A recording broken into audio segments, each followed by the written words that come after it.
Coast to coast, direct from Austin.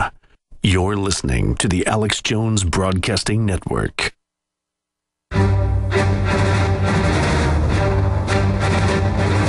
Big Brother, mainstream media, government cover-ups. You want answers? Well, so does he. He's Alex Jones on the GCN Radio Network. And now, live from Austin, Texas, Alex Jones.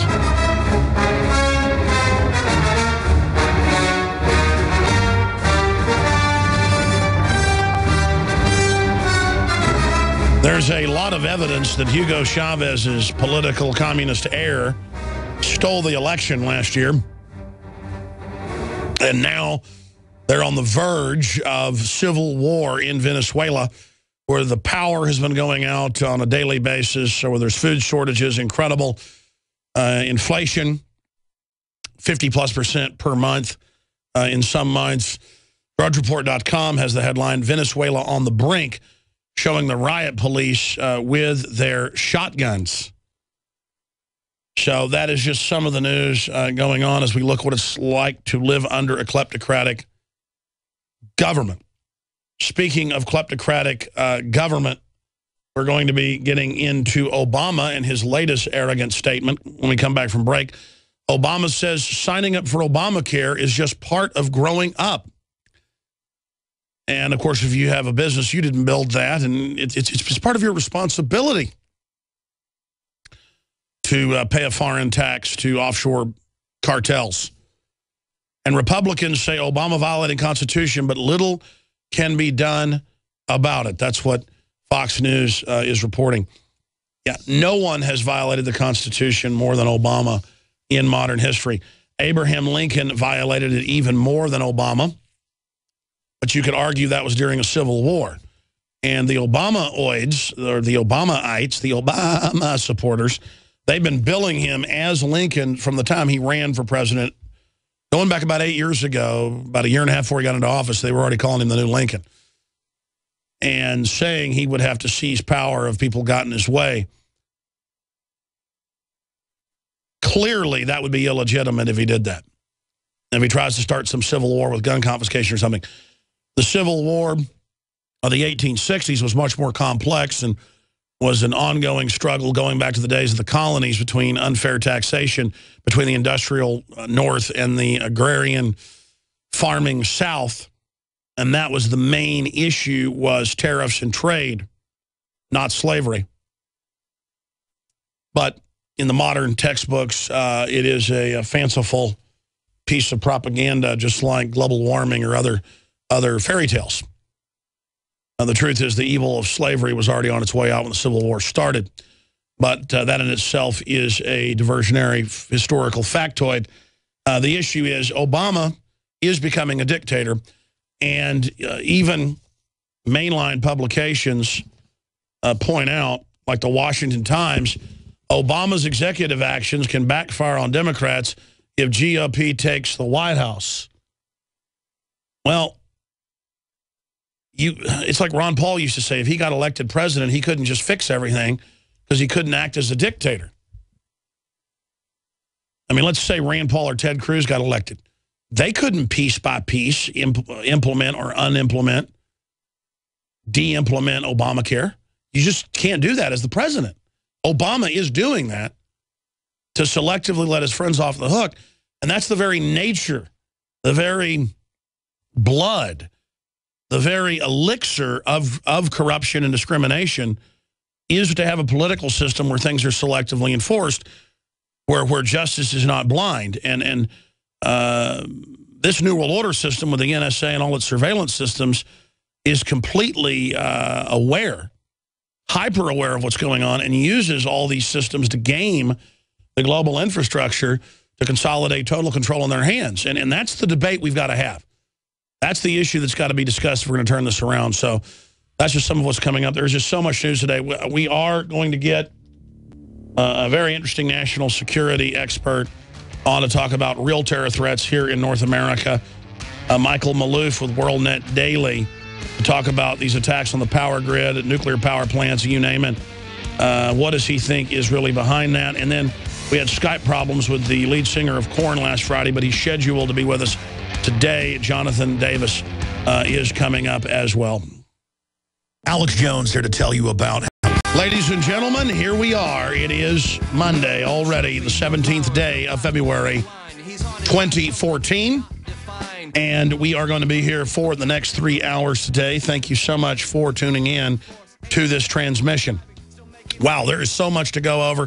Venezuela is teetering on the edge, on the brink of a civil war as the opposition leader is being sought for arrest, and he's calling for a march that he will lead where he plans to be arrested, obviously catapulting himself into cult status to then counter the communist leader of the country who clearly stole the last election after the dear leader, Hugo Chavez, went up to the big Politburo in the sky.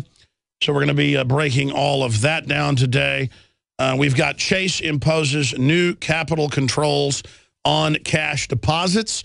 Remember, Chase started doing this for people transferring money out of the country last year, and then a bunch of other banks followed suit, and they tried to basically deny these were capital controls. Well, now you can't, after you, say run a cakewalk or, some type of event to raise money for charity, you can't just put it in an envelope under the account's number and go drop it in the bank. Like I did many times when I was a child, my dad or my mom, after some charity event, would go drop it in the local bank, the $100, $200, whatever they'd raised. Now you've got to come in and show an ID because you might be a money launderer. Meanwhile, they let the illegals get bank accounts without IDs on record. They let the big mega banks launder hundreds of billions of dollars a year conservatively here in the U.S. alone, all on record. But they're going to stop money laundering and everything. No, it's about tracking everything you do and controlling small business. That's why they're trying to shut down the lemonade stands, the bake sales. That's why they're harassing anybody that, tries to have a co-op where you work with a farmer to have cows for you that he takes care of, that then he butchers for you so you get your own fresh organic meat, and it turns out being cheaper than the stuff you buy at the store. They don't want that type of economy being rediscovered. They want you to only buy out of their big box stores. So we're going to be breaking that down as well. Oliver Stone has come out over the weekend. Paul Watson wrote an article at Infowars.com. It's on DrudgeReport.com as well. Oliver Stone, Obama's lack of spine is stunning. Leftist filmmaker Oliver Stone slammed President Barack Obama during an event this past week, accusing Obama of selling out as soon as he got into office, exhibiting a stunning lack of spine. He previously called him a snake. And by the way, whenever I say that most of Hollywood is awake, most Hollywood people I talk to know about the New World Order, know about global governance, know about eugenicists, know about the real system, because they're smart people. And they don't want to be liberal and they don't want to be conservative. They just want to be pro-liberty. They're more libertarian. And by the way, Oliver Stone was speaking at a libertarian conference put on by the Future of Freedom Foundation. So there's an example right there. That's why the libertarians are exploding, because there are people on the left and the right who are getting outside those labels and just saying, you know what, I want local control, I want transparency, I don't want offshore corporate directives running my life. And the left is starting to figure out that big corporations have been financing big government the whole time, not as some empowerment mechanism, but as a monopoly mechanism. There's been a pipe bomb discovered in carry-on luggage at Anchorage Airport. TSA agents found what Ted Stevens Anchorage International Airport police have described as a pipe bomb in a carry-on luggage of a man ticketed on an oil worker flight to North Slope Sunday, forcing an hour shutdown of the security checkpoint. The man initially claimed the small explosive was a avalanche device, said Jesse Davis, chief of the airport police and fire department. I don't know of any avalanche dangers up there on the North Slope, he said. The FBI is interviewing the man whose name has not yet been released. Police downplayed the incident, saying the public was never in danger and the pipe bomb appeared to lack any triggering device. No motive is yet known. I just know the criminology. Most of the time, if it's not a staged attack, it is people that have a fetish of seeing if they could sneak something through airport security. I've just seen this over and over again. I love firefighters. They're great people on average and are wonderful folks. But the police know, and you can look this up, that most of the time when a pipe bomb is found or if there's a suspicious fire that some volunteer firefighter shows up at first, that in many cases, it's a very small minority, but still that minority is responsible for a lot of the arson and a lot of the pipe bomb activity. And I just saw this over the last 18, 19 years on air, that so many times you'd hear about a firefighter getting busted planting a pipe bomb that was inert and then finding the pipe bomb and defusing it and being a hero. They've caught police bomb squad people doing the same thing. Can you imagine being on a bomb squad and never having any real bombs to dismantle? And millions are spent in every major city per year with all these robots and the rest of it. So a lot of times the very people who you would expect to be out there trying to stop something are the ones behind it. I mean, I don't know what's behind that. I'm just simply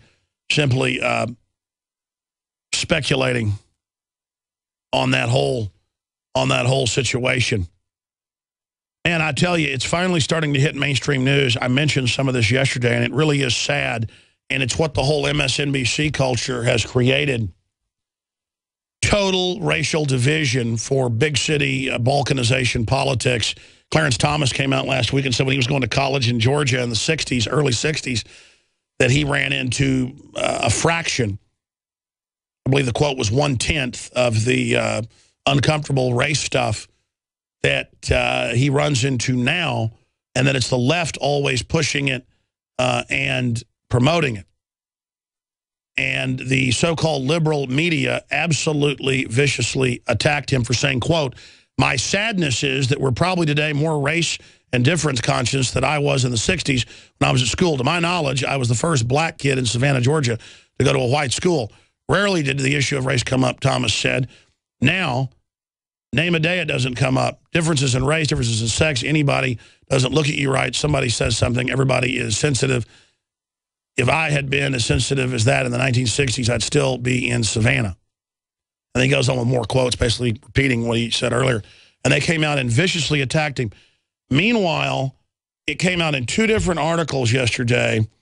One of them a disabled vet, another one some guy going home at night, whites being beaten up in Cleveland and many other areas and being told on video, because the gangs shoot the video, beat up that cracker, take his money. And you see the racial attacks in Austin that happen almost every day that I see it in the news every week, so guaranteed it's going on every day. I talk to folks that live downtown, they say it's epidemic. And it's predominantly black males, young black males, going out and beating up hippies that they see are defenseless and weak. And I guess a nation of sheep will be ruled by wolves. But that's what's going on. Now we have a mob of black kids terrorizing Victoria's Secret shoppers. And that's being reported on. I mean, this is really becoming a serious situation, and this was not going on 6 years ago. This was not going on. I mean, this is very rare to have this type of stuff, and it's racially motivated, and it's just like the Klan going out and rolling some black guy coming out of his business at night. And why would racist white groups go target people? Well, because, you know, they're a bad group, so they don't, you know, they don't deserve freedom. Let's go beat them up. It's the same thing with rolling gay people. The term rolling that went on for 50 years in this country. If young fraternity guys or whatever wanted to go steal somebody's wallet and get some money for beer, well, they're good Christian men, so they wouldn't beat up just a regular person and take their money.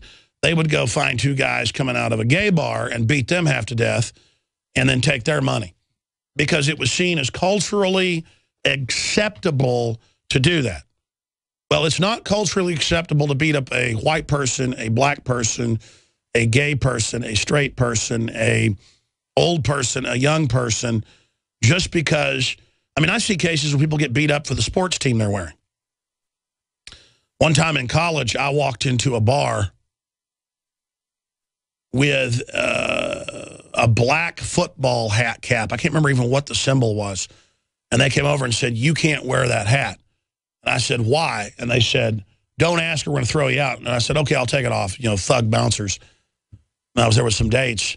And I went over later and I said, "Really? I just want to know why." And he went, "Because it's gang related. That's a gang hat." And who knows, it might have been. I just didn't know.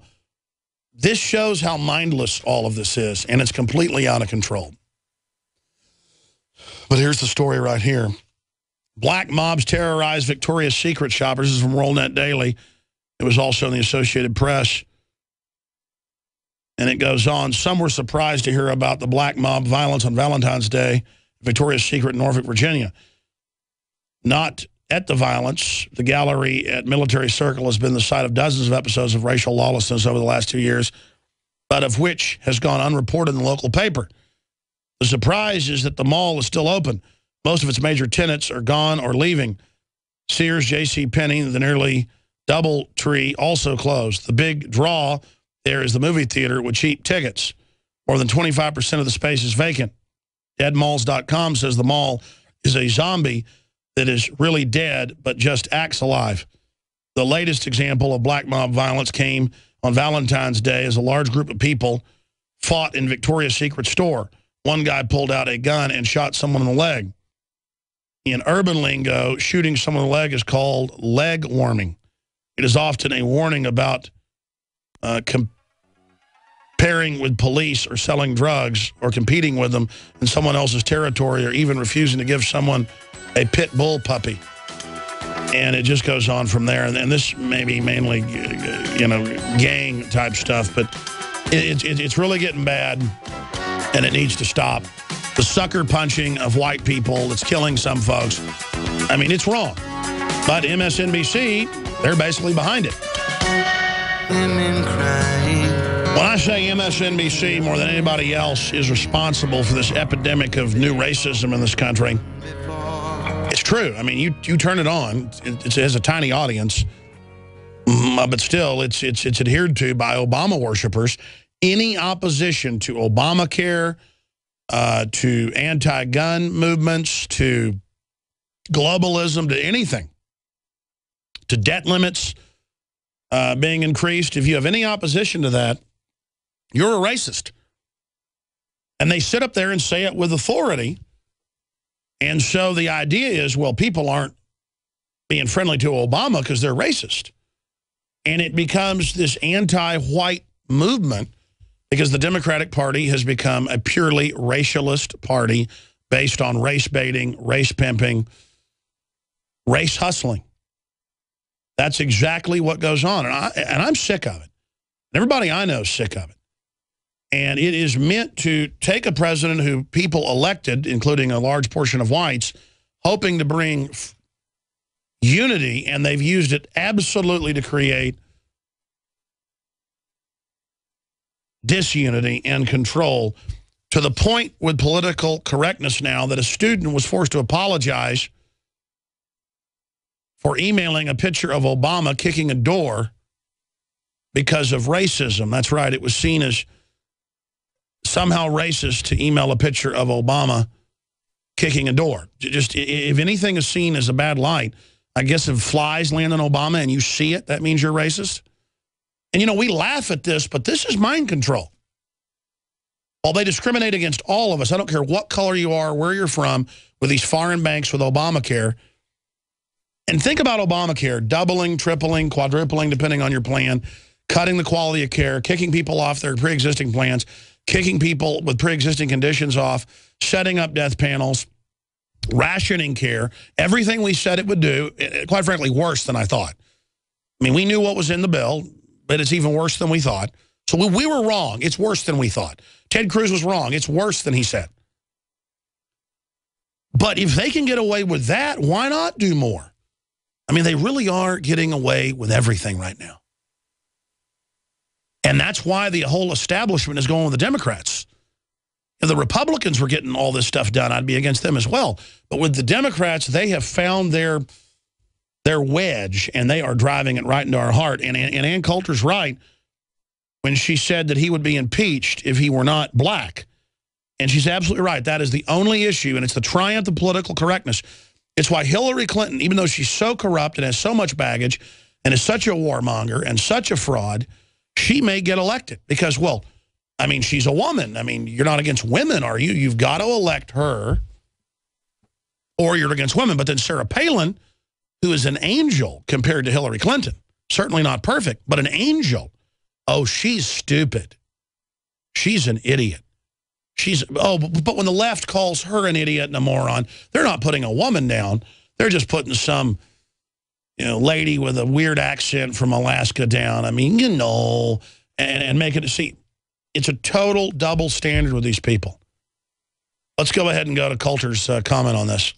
He is vetoing legislation by refusing to enforce it. The Constitution demands that the President of the United States take care that the laws be faithfully executed. He has simply taken it upon himself to rewrite Obamacare, to rewrite immigration laws, you indicated with the Dreamers thing, to rewrite drug laws. Now we're not Colorado and Washington. Oh, sure, just legalize drugs that the federal government, that Congress has written and made illegal. This is the bottom of the slippery slope, and I think he would be impeached if he weren't America's first black president. Now, let's expand on that. Let's go to this clip where Obama tells Charles Barkley signing up for Obamacare is just part of growing up.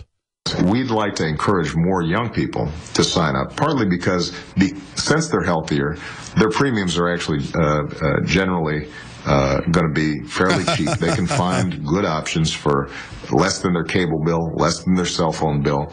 And it's just part of growing up, is making sure that you're taking care of your body, taking care of your health. And if you've got a young family, you've got to make sure that your family's protected with health insurance as well. And this allows you to do it. By the way, he said for everybody it'd be cheaper than your phone bill or cable bill. And, of course, that's not true. It's massively increased it. They admit Obamacare will fail for the big insurance companies that wrote it, with the Republican leadership, you notice, if they can't get all the young, dumb people to sign up for it at what is, in some cases, 5 times what it used to be for young people. So you notice he went, well, in some cases it's going to be lower. They're going to just hammer the young people. They're like, it's my Obamacare, as if you couldn't go out and get insurance before. By the way, the Right Scoop has the report here, and it's true. The GOP establishment wants the IRS to go after the Tea Party. That's why they won't investigate the IRS persecuting people, because the Tea Party is the only real opposition. This is bipartisan screw job. It comes down to this. The social engineers worldwide almost have full control. They have computer systems that can predict the future with almost 100% accuracy, both individually and on a mass scale. And that's what we know they've got. They are involved in all sorts of cultural, genetic, and chemical engineering.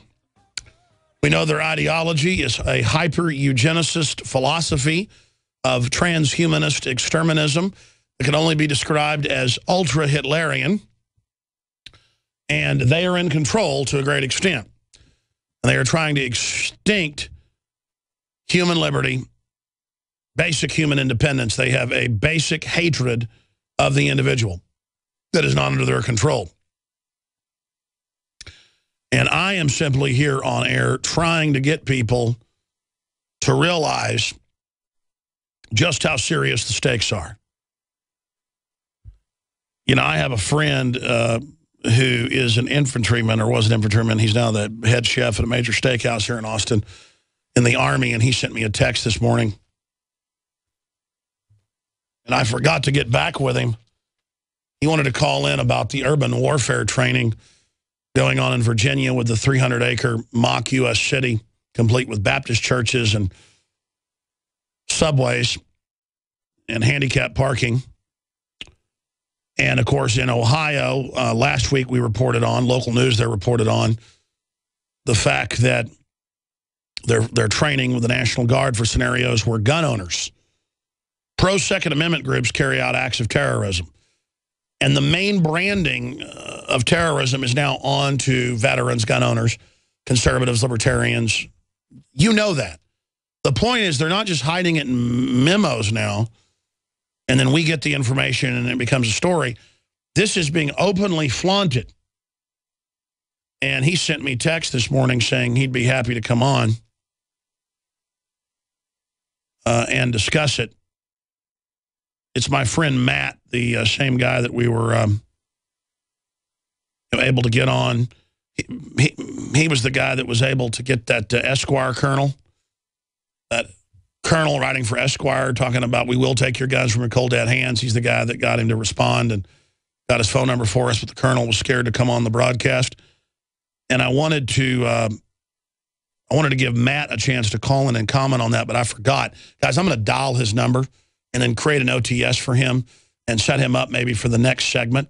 I'm going to just dial his number for you right now. If you just come in and get my phone, I'll just dial this for you. And then you can just call Matt and then set him up.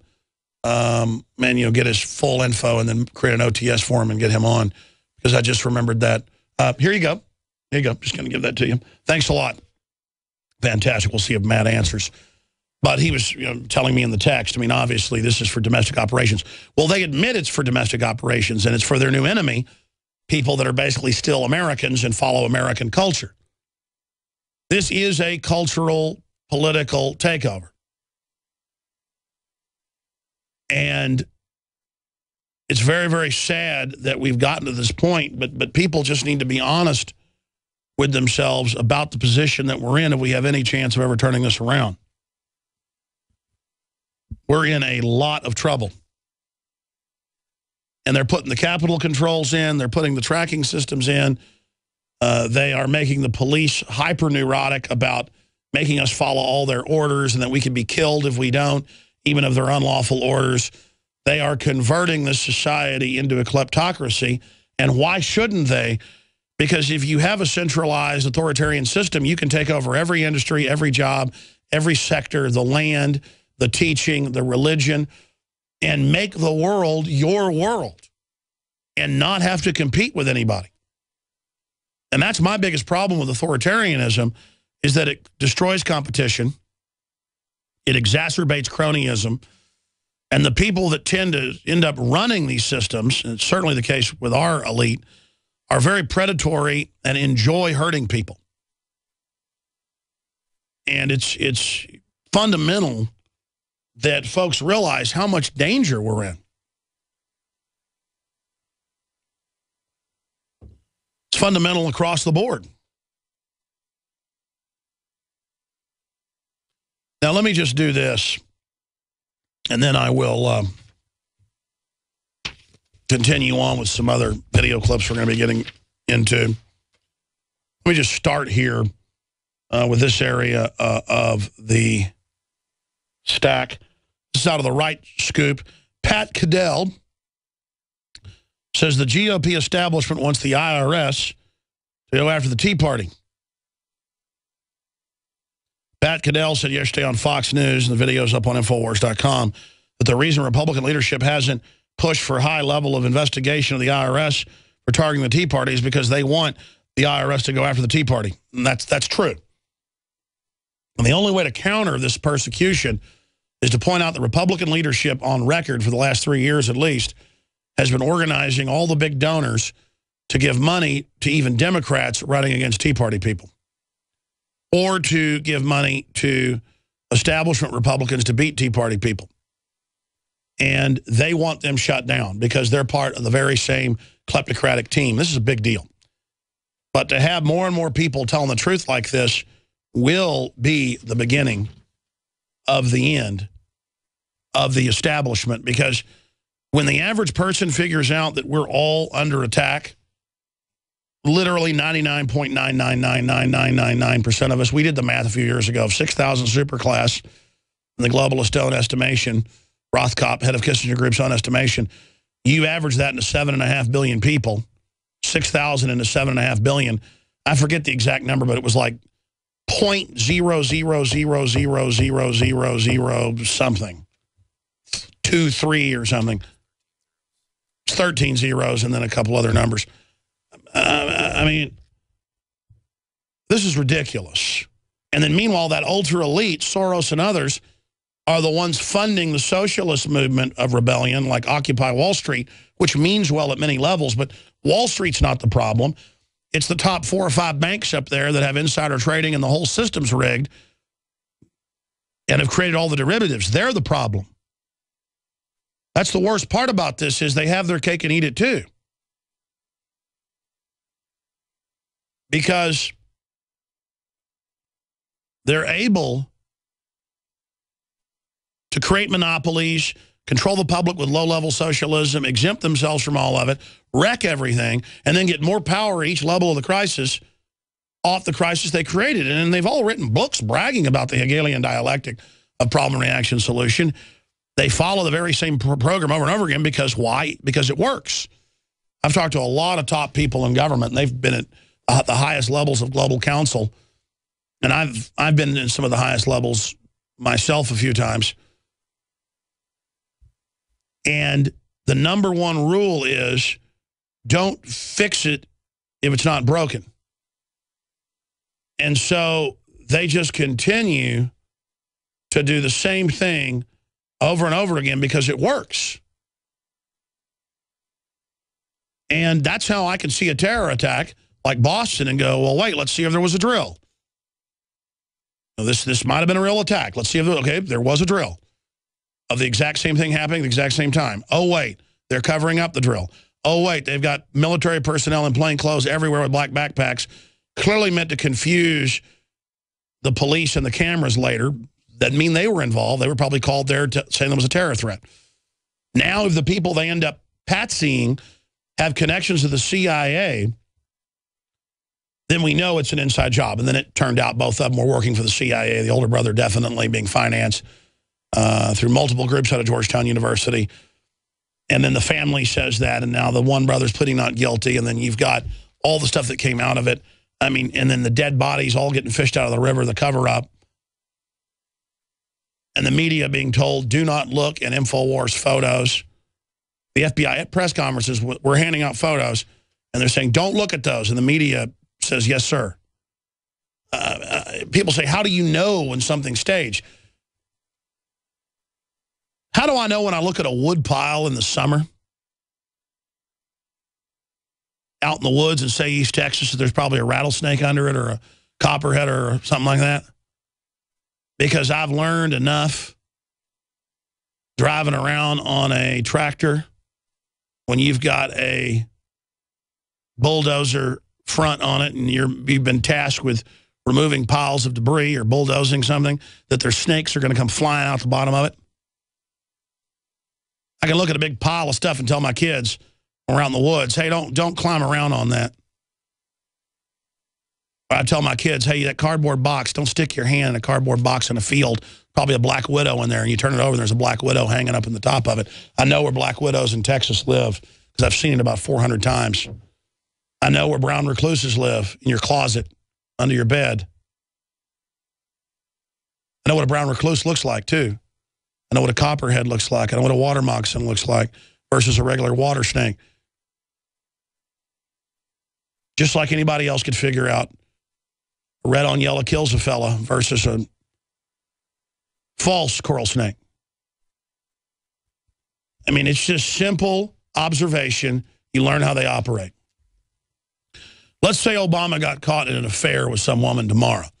He would then cruise missile some third world country the next day. I mean, they follow an exact program. You go see movies like Wag the Dog, then a year later they follow the exact scenario in Serbia. They're telling you how they scripted the whole deal. And the movie producer goes, well, I'm going to go out. The director says, I'm going to go out and brag that I did all this. And they said, sir, you can't do that. He goes, no, I am. So they kill him. And you hear at the end of the movie, he's had a heart attack. And, of course, I knew this a long time ago, but they're now declassifying a lot of it. A lot of these Hollywood producers actually work for the globalist, and they even write up the scripts for what they're going to stage. And then that way, when the operatives have the scripts, if they get caught by the police or a group that's not part of it, it's compartmentalized, oh, it's a script. It's a movie script. That's how they run these operations. That's what they do. And it's so frustrating to see all this going on. And, of course, I said weeks ago here on air that the IRS is not going after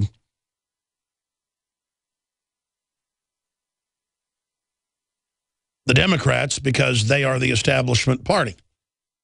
And they're not going after establishment Republicans because they're part of the establishment. They're only going after the Tea Party, gun owners, gun groups, pro-life groups, people that have any sense of morals, any sense of not doing whatever the power structure says. This is a full-scale political persecution. And I pointed out that Republicans are not going after the IRS because the Republican leadership is just as scared, or more so, of the Tea Party than the Democrats are. Every time it leaks at a Joe Biden meeting or a Boehner meeting, they are freaking out over the Tea Party. And they've got to bring it down because it's got the light of liberty in its heart. And that's why it's so universally decried. This is what the Fox News guest said. When you have 71% who want an investigation, 64% who believe it's a sign of corruption, including nearly a majority of Democrats, the reason is the establishment Republicans want the IRS to go after the Tea Party. Got it? They want them to go after the Tea Party because the Tea Parties are an outside threat to their power hold. And I'm telling you, the lobbying consulting class of the Republican Party and the Republican leadership who have been attacking the Tea Party and alienating them, they want the IRS to do this. In fact, go ahead and just get that video. That's so truthful. Well, you have it right now. Let's go ahead and play this Veritas. When you have 71% who want an investigation, 64% who believe that it is a sign of corruption, including nearly a majority of Democrats. The reason is the establishment Republicans want the IRS to go after the Tea Parties. You got it?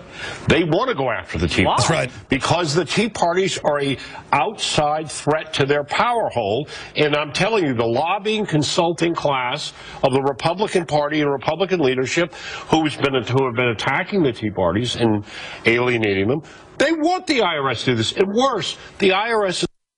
Man, that is so truthful. That is so incredible. And by the way, this is how liberty works. I want to explain something. When you show courage, when I show courage, when somebody like Matt Drudge of DrudgeReport.com shows courage, when WorldNet Daily shows courage, when a local talk show host shows courage, when a Democrat shows courage and speaks out against Obama and the IRS, when anybody stands up and tells the truth, it brings more light into the world. And then that enables other people to tell the truth and to see what's going on and to join you. And then you take over with the Bill of Rights and Constitution. And a great example of this as we go to break is out of Time magazine on Friday, Valentine's Day. Children exposed to more brain-harming chemicals than ever before. A new report finds the number of chemicals contributing to brain disorders in children has doubled since 2006. Doubled. And it goes on to admit the number one thing is fluoride in the water. And they admit Harvard and other studies showing IQ reduction in children that drink fluoridated water. Now, that is absolutely incredible out of Time magazine. And they go on to list that it's causing increased aggressive behaviors, mental illness, fluoride causing, quote, drop in average IQ. It just goes on and on.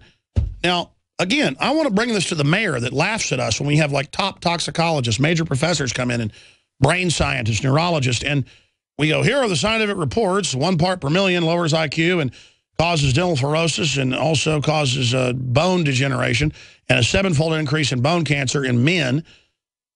And then he just goes, you know what? I don't have time to hear this. Gets up, laughs, and walks off the stage every time. Well, they've got to laugh. It's a con game. Ha, ha, ha, yeah, right. Because they know, folks, this is all their big joke. The political class of Democrats, especially, they know full well the fluoride's there to dumb you down. They're laughing at you because they're not taking it out. Unless you take them out politically. Believe me, I know these Democrats especially. These are evil social engineers, folks. They know what they're doing. They enjoy what they're doing. They think it's funny. But even Time magazine now, there's so much pressure and so much awakening, has to admit this. And it's going to get worse for the establishment because here's the deal. The 99.999999999% of us don't want to be slaves. And you want to make it about 1%? How about we make it about you, the 6,000 globalists, and what you're up to? Because the truth is getting out, and more people are going to start telling the truth from all different angles. Well, I've known Matt Pearson for a couple of years. You've seen him in some of the gun shows we've done for InfoWars Nightly News with Shane and Sid Steiner, my high school buddies. And he's the head chef over at the Steiner Steakhouse. I love getting out there when I can to eat one of his ribeyes, best out there, period. But that's not why he joins us in this segment. The next, Matt sent me a text this morning saying he was listening to the show yesterday where I was talking about the article that's up on Infowars.com that Drudge carried on Friday, breaking U.S. Army trains for martial law in U.S. And we have all the links in the story where they admit it's, quote, for the Tea Party, gun owners, you name it. And then they admit other drills in other states where, quote, the scenario is gun owners attack the city because their guns have been banned. So they're getting ready to ban guns, start a civil war. That's undoubted. This is treason. This should be the top story. I'm trying to force it out there so that we can have a national debate about it. But he was a heavy machine gunner in the Army for many years before he got out and went to chef school. So I wanted to get Matt Pearson, who did a lot of mount training. He offered to come on and just give his take on this story and the difference. Because people are like, well, you need to train for urban warfare. Yeah, they have facilities for that. This is for America to acclimate. Go ahead, Matt. Tell us your take on this. Hey, Alex. Yeah, you know, the Army has mount sets like this, dozens of them all over the place, and they've got them for pretty much every different scenario out there. I know that I did one in Fort Sherman, Panama. It was a jungle warfare training facility, and I guess probably the one that's the most well known in the States is at Fort Polk, Louisiana. It's called the Shugart-Gordon Complex, and it's a big fake built city where we actually did drills that involved an opposing force that was the soldiers that were stationed at Fort Polk, basically played the enemy. And then we actually had some of their soldiers that would walk around like civilians to kind of create a real-time scenario where you would have to, you know, watch your fire to make sure you weren't taking out innocents. And, you know, they range in from complexity to anything from just walls being built up with windows and doors so you can kind of learn to maneuver in and out to actual standing buildings. But the one that they built, this one in Virginia, I mean, this thing looks like a city. It's you know, full out buildings. Looks like it's got running water and churches and a football stadium and everything else. So this one's built up like nothing I've ever seen. But I've kind of been reading up about it, and they're saying that it's been in the plans for quite some time. And I guess this thing right here looks like they're going to be doing some pretty serious stuff in it. But at the same time, you know, the Army is always trained in situations like this. But the one that really kind of sticks out is this one that just happened where they've talked about going after Second Amendment supporters. This is the one that's kind of... Yeah, you're talking about Ohio story last week. Sure, that's the main drill now. We just report it when it's in the news. They're training, Matt. The main enemy is now Christians, conservatives, gun owners.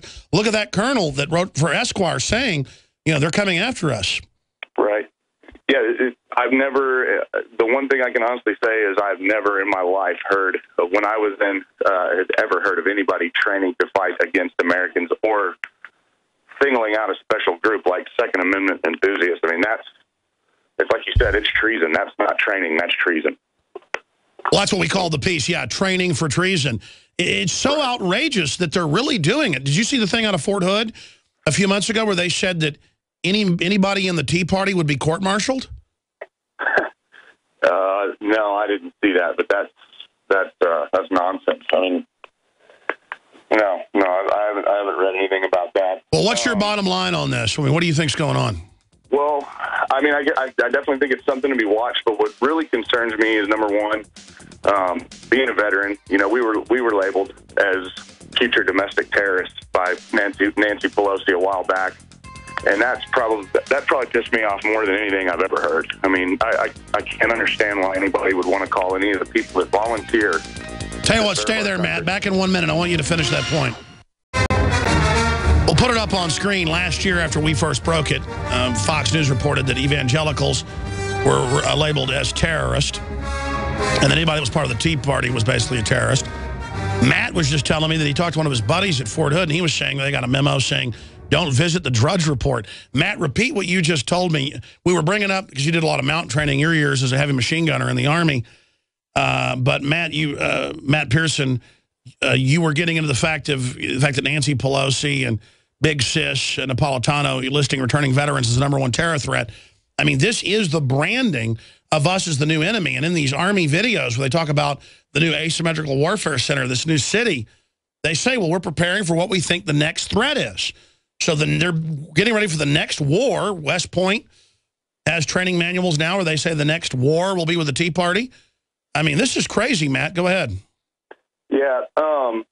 Well, to get back on the point I was talking about it seems to me that they're really trying to paint veterans and soldiers as bad guys to maybe kind of sway the public's opinion on them. I mean, I think that's pretty crappy to call somebody that volunteers to serve for their country, and that's what we have. We have a volunteer military. We don't have a draft going on right now. We don't have a situation like in other countries where you're pretty much you're required to serve 2 years. I know there's a lot of countries in South America, and like even when I was in Korea, those guys, they have to serve 2 years. The day you graduate from high school, you go into the military, whether you like it or not. It's not like that here. We all volunteer to go serve our country, and we do that because we're proud and we're American, and it's in our family and it's in our bloodlines. I mean, my dad is a Vietnam vet. You know, there was no question what I was going to do when I got out of high school. I knew where I was going to go.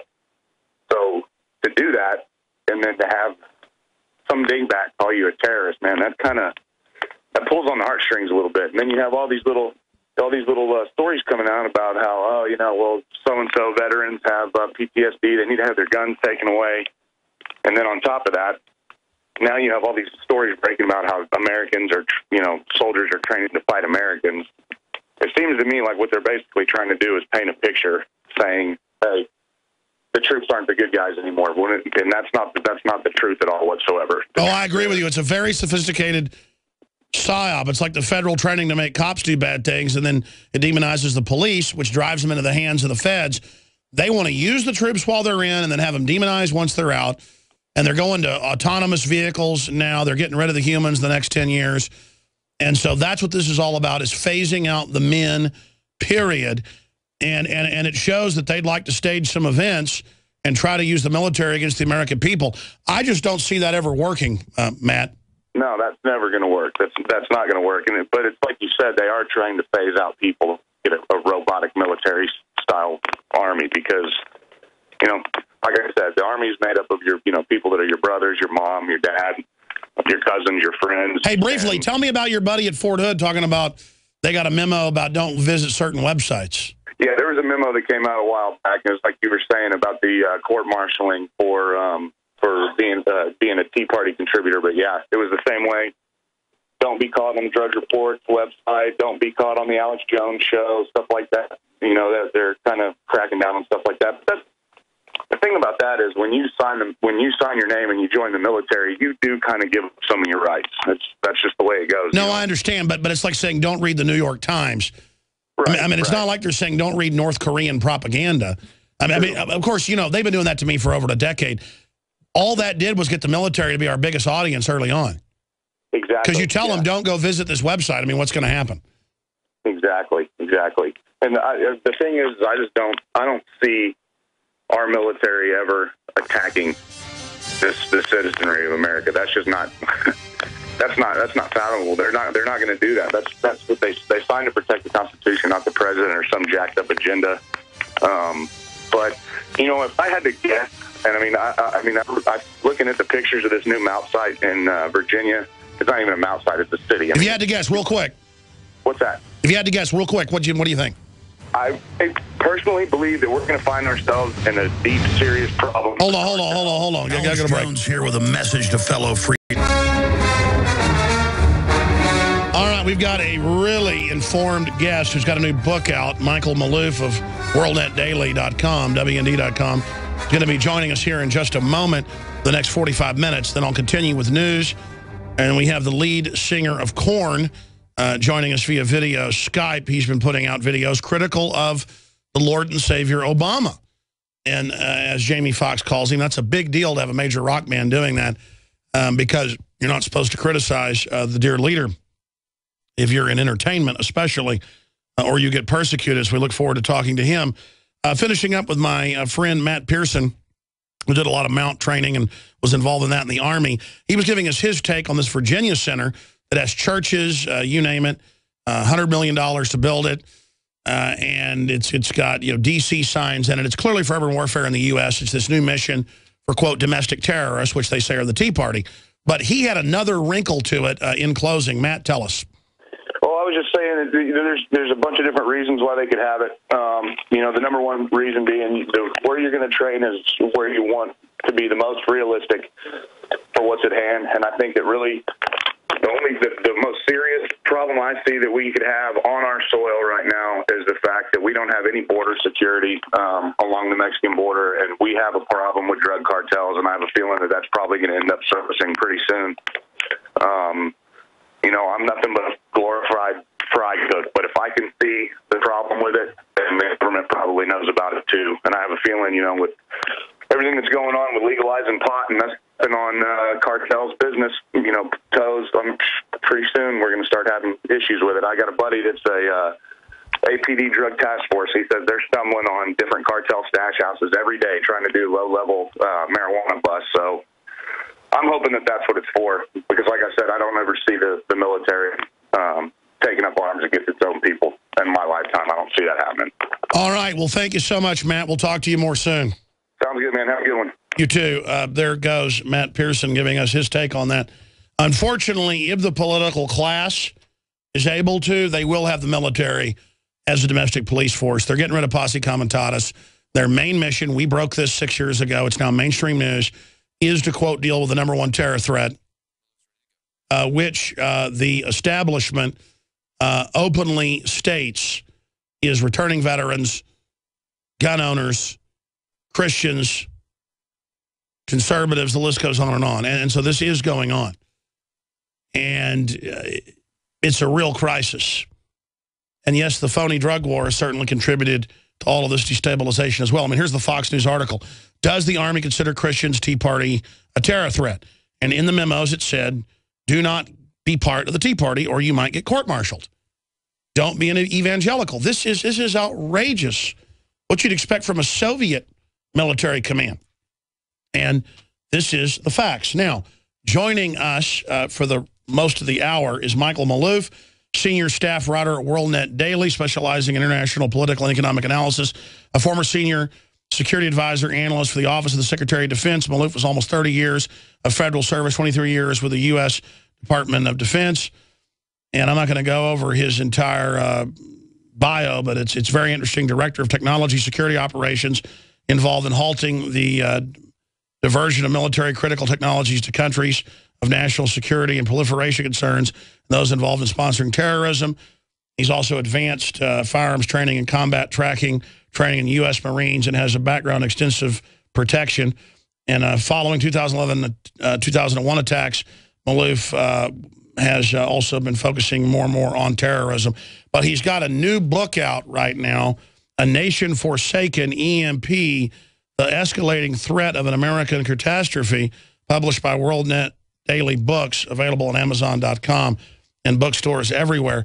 And this EMP situation is a real deal, because you could have even a country that doesn't have a high-tech weapon system could try to get one of these over here, or you could have the sun mimic what an atomic or nuclear EMP could do. I mean, he's the expert, and we'll get Mr. Maloof to break it all down.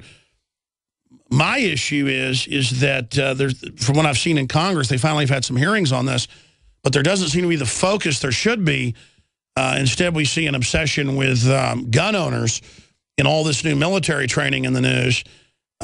Supposedly, the military is being taught that gun owners and Tea Partiers are the new domestic threat, not the Iranians, not the Mexican drug cartels, but the Tea Partiers. So before we get into your book and EMP, I wanted to, just in this segment, the time we've got left, Mr. Maloof, I wanted to get your take on the open demonization of the Tea Party, returning veterans, the attempt to shift the whole military-industrial complex in domestically, I guess, into Obama's domestic security force he talks so much about. You dovetail that with the purge of the military that's undoubtedly going on, that all these top generals have spoken to you and others about at worldnetdaily.com. I'm trying to get the big picture here from your perspective. What do you think's going on here? Because we used to get documents 5-6 years ago where the military was trying to take on the Tea Party, and people couldn't even believe they were real. Now it's just all over news like it's a good thing. Why? The new threat isn't al-Qaeda. It's the veteran next door. He's going to bomb the police department anytime now. Now, what do you think's going on? Well, first of all, thanks for having me. I just got off the phone with a very with an on-duty officer whose name will remain anonymous, and he's very concerned about this. And what in our discussion, it really encapsulated what is going on. He said any dissent by within the ranks today is tantamount to you being purged yourself, or your performance is downrated, and you're out of the service. The problem that is occurring is by making a more compliant military, and purposely doing this in order to make us more acceptable on the world scene and not appearing to be the badasses on the scene in the world. It has made us become more of less able to carry out national security responsibilities. And as a consequence, we're cutting back tremendously in our military today. And as a result, it is prompting countries such as China and Russia and other wannabes, superpower wannabes, to fill that power vacuum around the world. And what we're seeing is that as a result, countries such as Japan, Korea, countries that we have alliances with and to protect, are saying, well, we can no longer trust the United States to protect us, and we're going to go our own way. And as a result, them going their own way with Japan and Korea, for example, with the industrial capability to go nuclear and to build up their own military independent of our protection, it creates a more dangerous environment worldwide as a result. And so this is going to be the consequence of what we're seeing. They can no longer rely upon us and the protections we've been giving them, and which has actually helped us in terms of our national security, and it's creating for a more unstable world as a result. And so what you're saying is people are afraid to even ask questions or say anything, a bunch of robots, and then basically morale falls apart, and then everybody just basically sits in a corner and just salutes the dear leader. Well, as they go up in the political, as they go up in the officer corps, approaching colonel, general, and what have you, it becomes much more political. And as a result, they're just going to stand up and salute, and that's just going to and that's how they're going to be able to succeed. It becomes much more politicized. The officer corps has become much more politicized because they want to be able to please the dear leader and be able to advance as a consequence. But what does it create for us? It creates a hollow fighting force as a consequence, along with other issues that have been brought into the... Let me throw a curveball at you, and then we're going to come back and get into your book and the EMP, the big issue. What do you make of the peace deals with Iran? And I'm all for not having a war with Iran and Syria. But then Iran has their top generals say we have sleeper cells in the U.S. And I went and checked it. He actually said that. And then they send ships over. Why would they engage in provocations when they started getting what they wanted? Because they've read what I just said. They read that we're weak, we're not going to do anything, just like the United States didn't do anything towards Syria. And Obama has made the point that we're going to negotiate. As a consequence, the leadership in Tehran have read those tea leaves, and they see that we're not going to do anything as a consequence. And so they're going to fill that vacuum. Plus, you got to keep in mind, this is all coming out on the, the 35th anniversary of the Iranian Revolution was in 1979. So there's a lot of bravado that is going on right now as well. But you're right. We've seen expressions of this in the past few weeks, in which they're threatening, and even though they're trying to get us to convince us that we need to lessen sanctions and to open up to them, and again, it's just for posturing purposes, and they know the United States isn't going to do anything about it. Don't you think at some level it could be a suckering Iran in? I mean, is Iran really stupid enough to think it's going to help them to put ships off our coast? Well, they'll go ahead and put the ships off the coast, but again, it's for show force. I know it's a complete joke. I mean, obviously it's a joke. It just seems it's just crazy. That's all I can say. Mm-hmm. Well, they're going to do it. They'll probably use countries in Latin America for basing. But again, it's a show. It's a show, and they know the United States isn't going to do anything about it. All right, Michael Maloof, stay there. We're going to come back and get into your new book, which I just got. I haven't read it yet. I can't wait to read it because the more I research, this EMP threat is the real deal. And we're going to look at different angles and how serious it could be and ways to protect against EMP. Straight ahead with one of the senior writers at WorldNet Daily. Maloof was not only a senior advisor at the Pentagon for more than 2 decades, he also worked at the U.S. Senate and Department of Defense. Maloof was a special correspondent for the Detroit News, a reporter for the specialized newsletter U.S. News and World Report, and Washington correspondent for the Union Leader in Manchester, New Hampshire. He is the author of the new book, A Nation Forsaken, EMP, The Escalating Threat of an American Catastrophe, from WorldNet Daily Books. This is a short segment, Michael, long segment coming up, but you've got the floor. Let's break down the EMP threat, and I know most people understand what an EMP is, but maybe start at the beginning and break down what your book covers.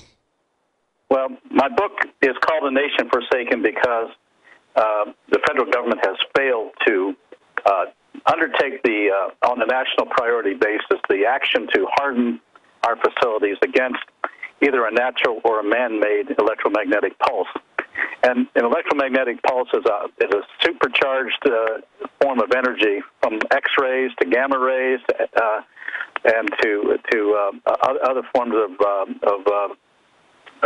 radio technologies that can actually knock out our national grid system, and also by doing so affect our other critical infrastructures on which our modern society relies. I mean, and I'm talking about life-saving infrastructures that we have come to know and expect in this day and age, such as our food delivery, our telecommunications, our banking system.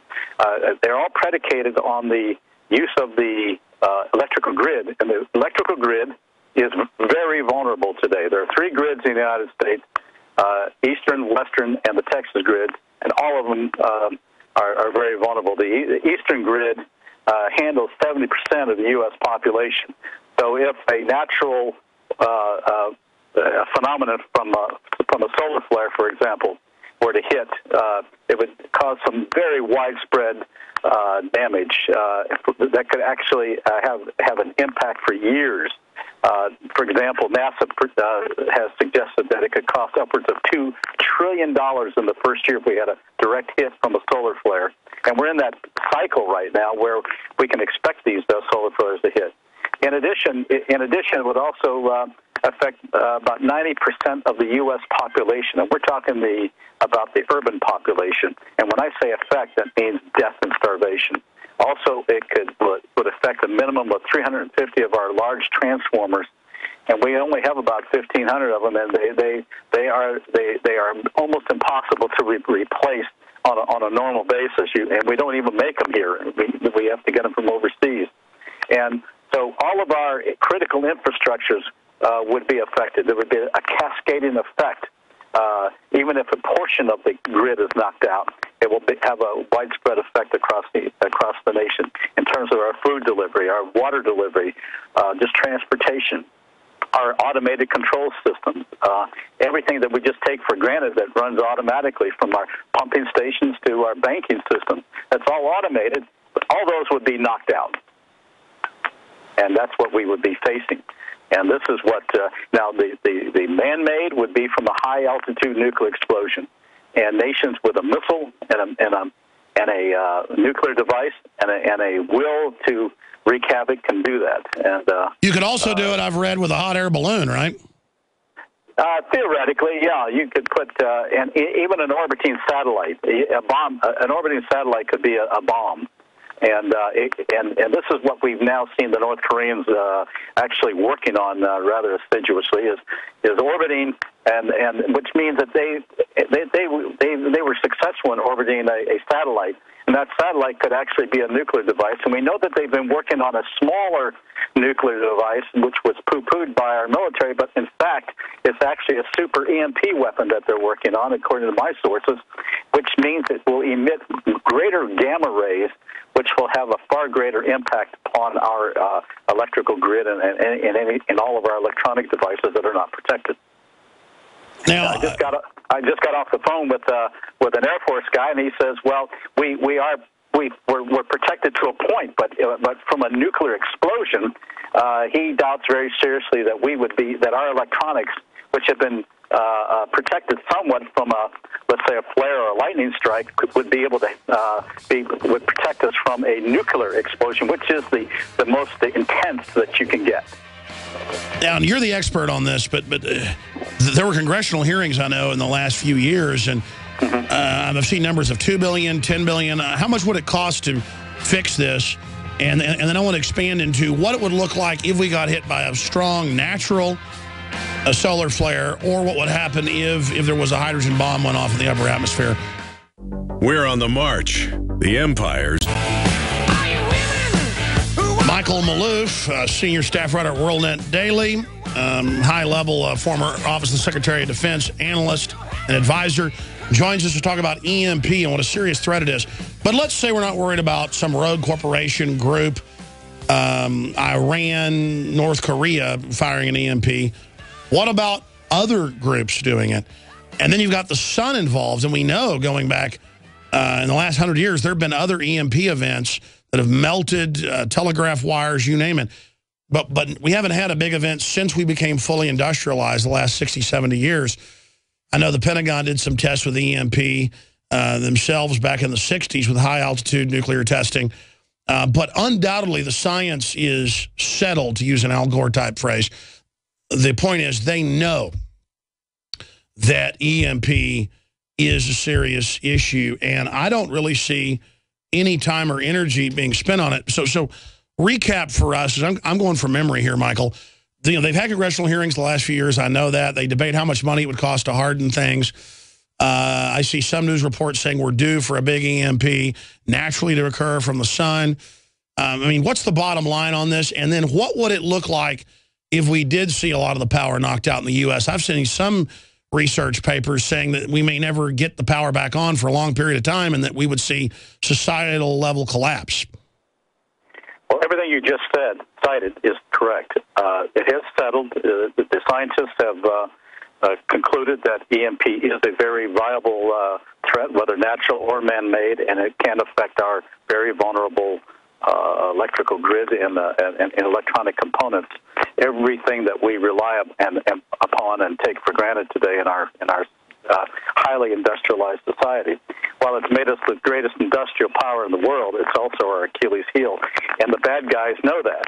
And so you're going to probably see more instances of localized efforts by lone wolves that might want to undertake this. We certainly saw it in San Jose last year. I reported on it back in July of 2013, but it didn't resonate.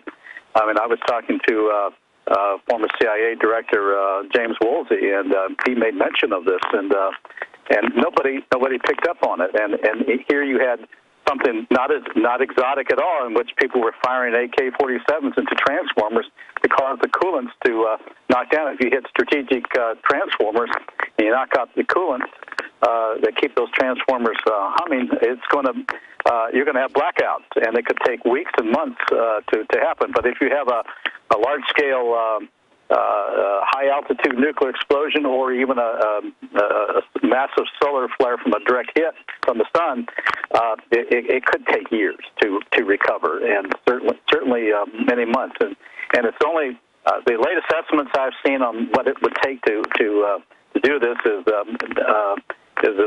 anywhere from maybe no more than $20 billion at most. $20 billion to harden these facilities. Do you have any information on who they think might be behind the attack in California on those transformers, or who would the shootout with the police by that nuclear power plant that just happened a few weeks ago? I mean, there is more and more weird stuff going on. Yeah, well, it had to be. It's homegrown terrorism whether it's a defined group or whether it was, well, in this case, there were a group of people. They found enough casing to suggest that there was more than one person involved in this. It could be a trial run. Now, this happened a day after, as I recall, it happened a day after the Boston Marathon bombing. And there are a lot of Chechens in that area. So is there a connection? The FBI has supposedly been looking at these kinds of things. Was it a test run for something larger? It's quite conceivable. The fact that they're using AK-47s is indicative of someone who had to be familiar with that firearm and knows its capabilities. And also, it could have been something as simple as an inside job, because simply because the transformers they knew precisely where the lines were, the fiber optic lines leading into the substation in San Jose, and they knew precisely where the 17 other transformers that were knocked out were located and knew precisely where to hit them. So there's something to that that cannot be overlooked, but you're not hearing anything from our law enforcement authorities who are supposed to be investigating this thing. I think simply because they don't want to scare anybody. They don't. If it was a foreign activity, could it have been a cartel? I don't know. Sure, and they don't want any foreign. I was about to say cartels is who I would think, because that's a real group that's actually kills police all over Mexico, and now. Yes. They've been having some setbacks, so you've seen them try to, sabotage the police station in L.A. That's a whole other issue. Do you expect that drug war, that hot war in Mexico, to really pour across our border? Oh, it already has, it easily could, because the drug cartels have been able to get into some of our largest metropolitan areas. I live in Reston, Virginia, and we have MS-13 right here, right across the way in Herndon, Virginia, and this is right outside the nation's capital. So they're unbelievable. They're in the big cities for sure, and certainly down along the border areas. And I think there was an episode recently where there was a major firefight using 50 caliber machine guns, hand grenades, and our border patrol people had to basically shut down the border because out of concern that it was going to be overflowing into it was in Arizona, that it was going to be overflowing into Arizona itself. So there was an alert by the local sheriff down there. I did a story on it, come to think about it. And it was Michael, let me shift gears and we'll get back into EMPs and the book A Nation Forsaken, available at worldnetdaily.com, WND.com. Looking at this, just a large geopolitical overview. As you know, one of the deputy secretaries of defense over in England, or Ministry of Defense, came out a few weeks ago and said there doesn't even seem to be a strategy with Obama. And I see all these ambassadors they're appointing who brag, I don't speak the language, I don't know how any of this works, and I don't care. I mean, what scares me is I'm just a radio talk show host doing this 19 years, but when I see these politicians on C-SPAN, Obama people, they know less than I do about most of the topics they're talking about, and I'm not some know-it-all. It seems like a very lazy elite that we've got in charge right now, and I mean the Republican Party as well, trying to commit suicide with the open border situation. I mean, are they trying to do us in like the old Roman Empire? But, I mean, how would you describe the political climate? Because it just seems like it's really like rotten fruit or something. Well, I don't think foreign policy is this administration's forte. And so they're looking more domestically. And what we're doing internationally is reacting more to events rather than having any long-term strategy. And this is actually hurting us. And even when you look at the appointments that are being made at our ambassadorship, it is something that we need to look more closely to make sure they have at least visited the country and they know something about the country. The civil service and the ambassadorships from other countries, like the United Kingdom, what have you, are people who have vast background and experience in what they're going to be covering, and we just don't do that. We have a foreign service that is in a number of other countries, but what's happened is that the Obama administration has increased the percentage of a representation with a political appointees, principally as donors, into these high-level positions, and they don't know anything about what they're doing. It's just a step forward for them.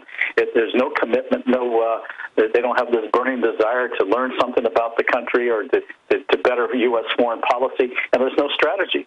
And I think that this is why you're seeing and hearing complaints from overseas that the United States just no longer has a strategy, and that our standing as a world power is diminishing, and the Obama administration doesn't seem to be doing anything to try to reverse that.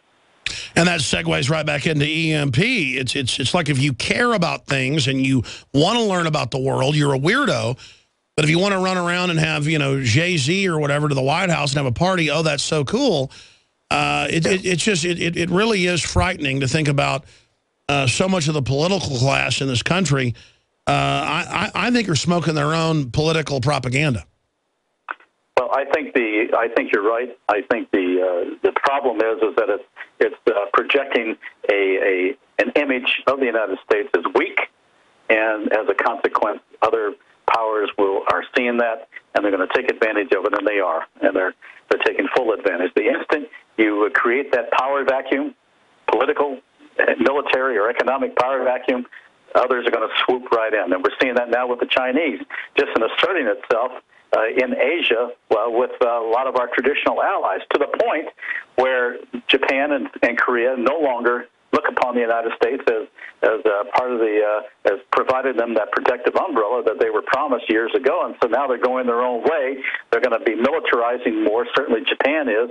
And they have the industrial capability to go nuclear. Japan can do it within 6 months. I was about to say, we all know the Japanese have been doing secret stuff, and the word is they've already got the weapons. Now they just have to put them in the missiles.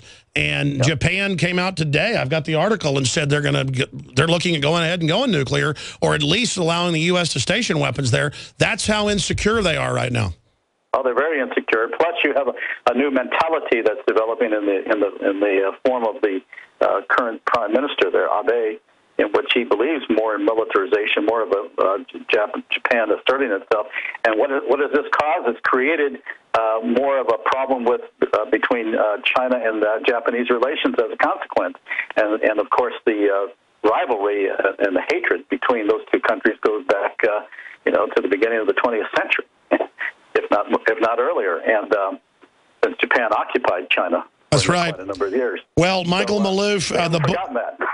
No, it's true. And then they had wars before that, and the Divine Wind turned back those invasions. A Nation Forsaken, available at WND.com. And I look forward to talking to you again in the future. I mean, in closing, am I correct in saying there is more interest in EMP now, and there is some movement in Congress, or is that wrong? No, there is some movement. We've established an EMP coalition in which we're talking more about it, where there is more discussion about it. Certainly the San Jose episode helped bring EMP issues to the fore, but there still needs to be a lot more done in Congress, and certainly they're more concerned about cyber security than they are about the effects of an EMP. If you can guard against an EMP, you can guard against cyber attack. And they're just not looking at it in that vein at this point. They're not there yet. And I doubt that we're going to get legislation passed in the Senate. We might be able to get something passed in the House, but that's problematic. All right, Michael, thank you so much. Thank you. Very interesting interview, as always. Smart guy. Here's what's happening. We've got the lead singer of Korn coming up. He was going to be on Friday, but we can never get a Skype working. Did we get a Skype tested today? Is it working today? Or in the process? It's kind of fun, though. Always with media people or entertainment folks, it's always fun to get the connections going. But I look forward to that. Love their new music video. Jonathan Davis, we want to reach out to all the great Korn fans out there. So that's scheduled for like 20, 25 minutes at the start of the next hour. So that's coming up. Now, I have a mass ton of news I want to cover. We're going to do that after the break in that segment, the next little segment, because it's not just U.S. ambassadors that need no experience. FAA, no experience necessary for air traffic controllers. That's an actual quote. That's not an Onion headline. That is a WorldNet Daily headline directly from the FAA.gov website. You cannot make this type of stuff up. And then new technology allows for TV ads to target specific individuals and families. Told you that was coming. We're going to break down what that really means, at least my perspective on it. Also, dollar hits 6 weeks low, weighed down by soft data. And there is a story up on Infowars.com right now. And we've gone out and done similar reports to this. I'm going to send my reporters back out to do this because I want to point out folks don't know their basic rights and liberties, kind of jaywalking type reports. But video, students fail to name any of the Bill of Rights. This is Mark Dice doing that. Shame on you. American youth has no clue about their own freedoms. Yeah, and we need to rebuke these youth as well when they don't know. I mean, it's important to name it and shame it, highlighting how woefully out of touch the U.S. freedoms and rights are with youth. America is students at USC San Diego failed to name any of the Bill of Rights when questioned by activist Mark Dice. Can you name some of the Bill of Rights? Dice asked a male student. Dude, I think I need to take a quiz. Clearly desperate to get away because he did not know any of them. I'm quizzing you right now. We're gonna play that after the frontman for Korn leaves us. But it's up on Infowars.com. It's up on Prisonplanet.com right now, ladies and gentlemen. Briefly, we've got some new items at madein1776.com where you'll find the George Washington belt buckles, which are limited number, made right here in America. You'll find the Made in 1776 golf shirt. You'll find the new Molon Labe Come and Take It, which I think is the most strikingly handsome and powerful shirt out there, with the two M4s crossed, with the helmet there in the middle, the Spartan helmet. It says it all. There's also an Infowars.com version of the Molon Lobby. And we have the new 50 caliber cartridge and bullet, black with 1776 worldwide stamped on it, bottle breacher for opening bottles. Great way to have conversations at parties, you name it. Makes a fabulous gift. And it's made right here in the USA. The bullets that they took the powder out of were from the U.S. It was made in the U.S., and it's the company's owned by an active duty Navy SEAL. And then his buddies are inactive Navy SEALs. They've got some other veterans working. It's all veterans at that company that we had make a whole bunch of these for us, and we're going to be sold out soon. It's selling so fast.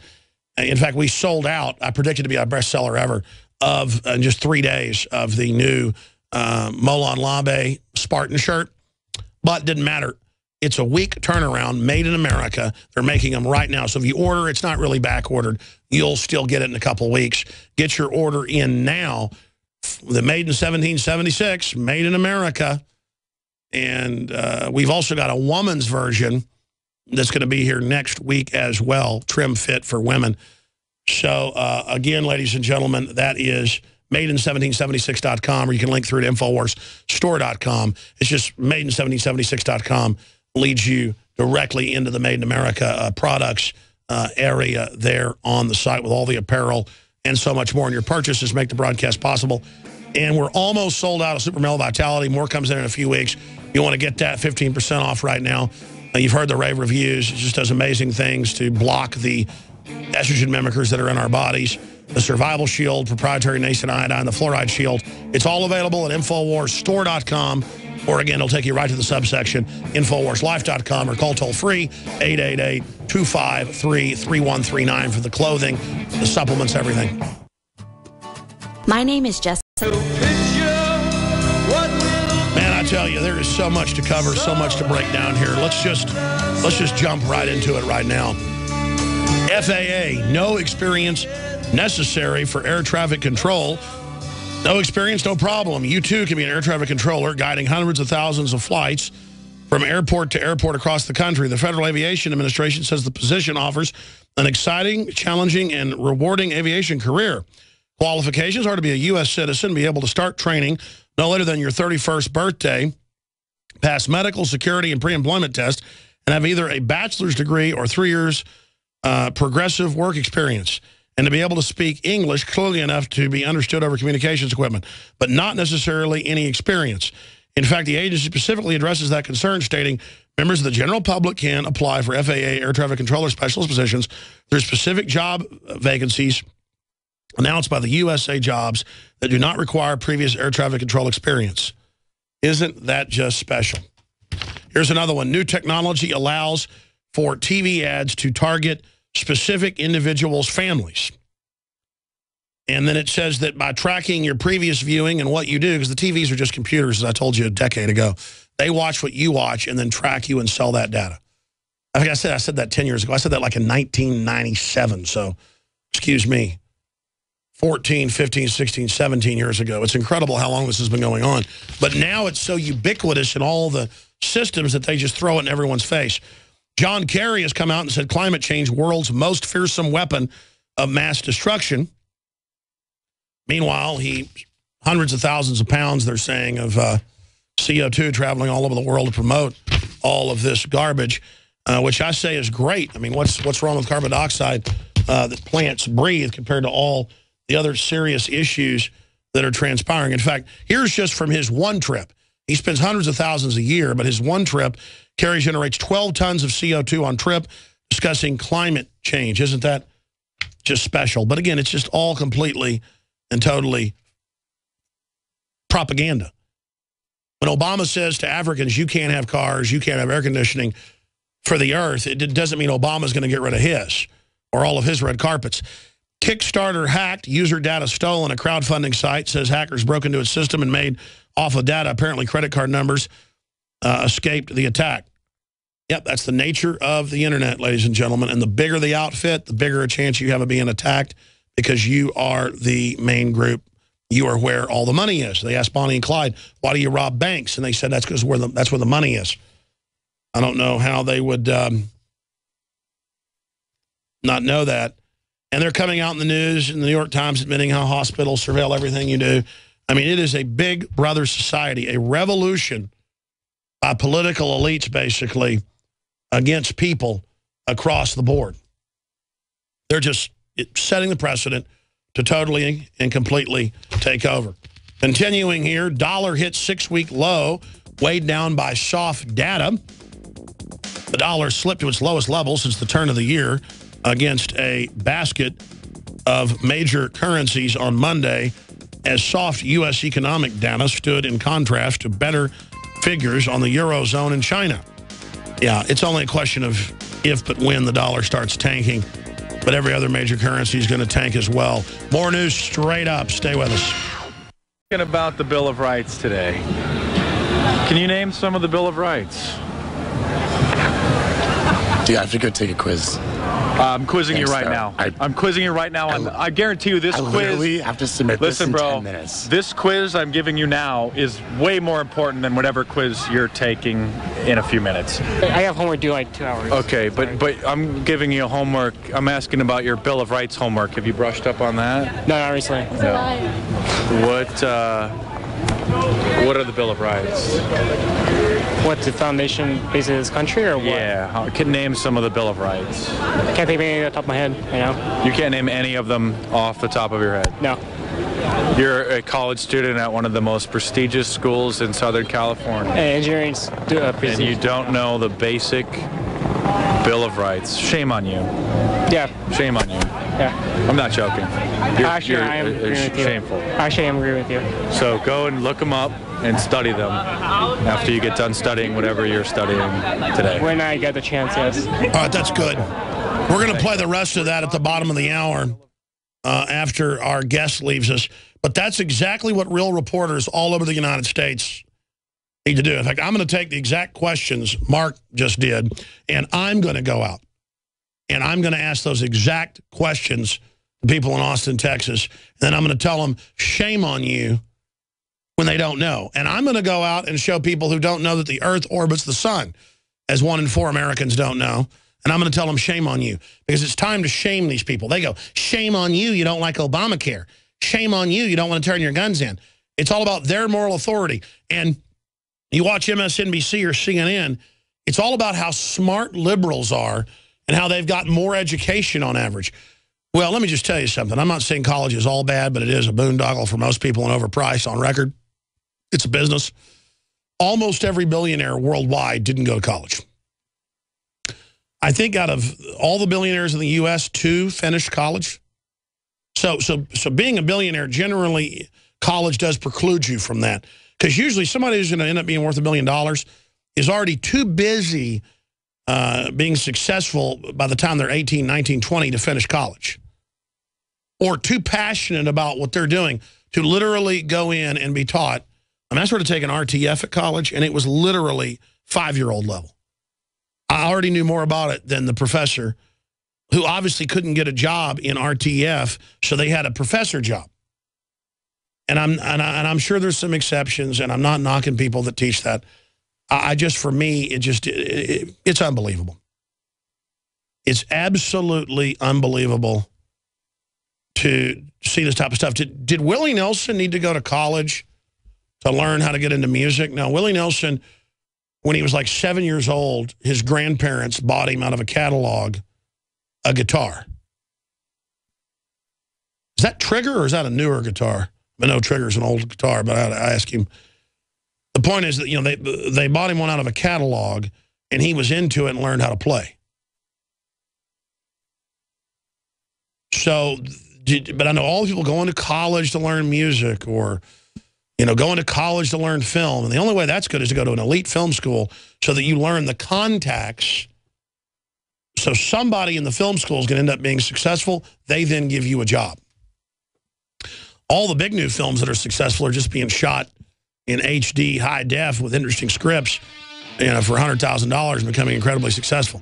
There's either big mega blockbusters now, or there's little tiny things that end up being successful. There's none of the middle ground in the whole fake entertainment deal. And if you're taking RTF at a college, you're taking 10-year-old knowledge, and you might as well, you know, go live in a trash can or something. You get a better chance learning how to make a film or be successful doing that. All right, folks, we'll be right back on the other side with our special guest. Stay with us. In the last 50 years... Again, you're listening to the Alex Jones broadcast. This is InfoWars Live. The music video you're watching, if you're seeing us at prisonplanet.tv, is Spike in My Veins by the mega hit rock group Korn, korn.com. You want to go there and see the entire video in HD. It's from their new best-selling album just out, The Paradigm Shift. And I've been a big fan of Korn for a long time. Most people that like rock and roll or heavy metal obviously love Korn, because all their music across the board I tend to find to be excellent. So many bands only have a few songs you like.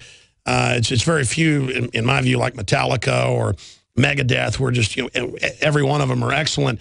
And Korn is right up there with them. But what I really admire about Korn now, I know they've always been somewhat political, promoting liberty, is that this is a very bold, almost documentary, this particular music video, Spike in My Veins, because it is, if you're a radio listener, you got to go watch the video online. It is exposing, you know, Justin Bieber and the whole pop psychology, and Miley Cyrus, and just all of it, and how it all ties in to the overall police state that's expanding, with all the images that are taking place on the screen.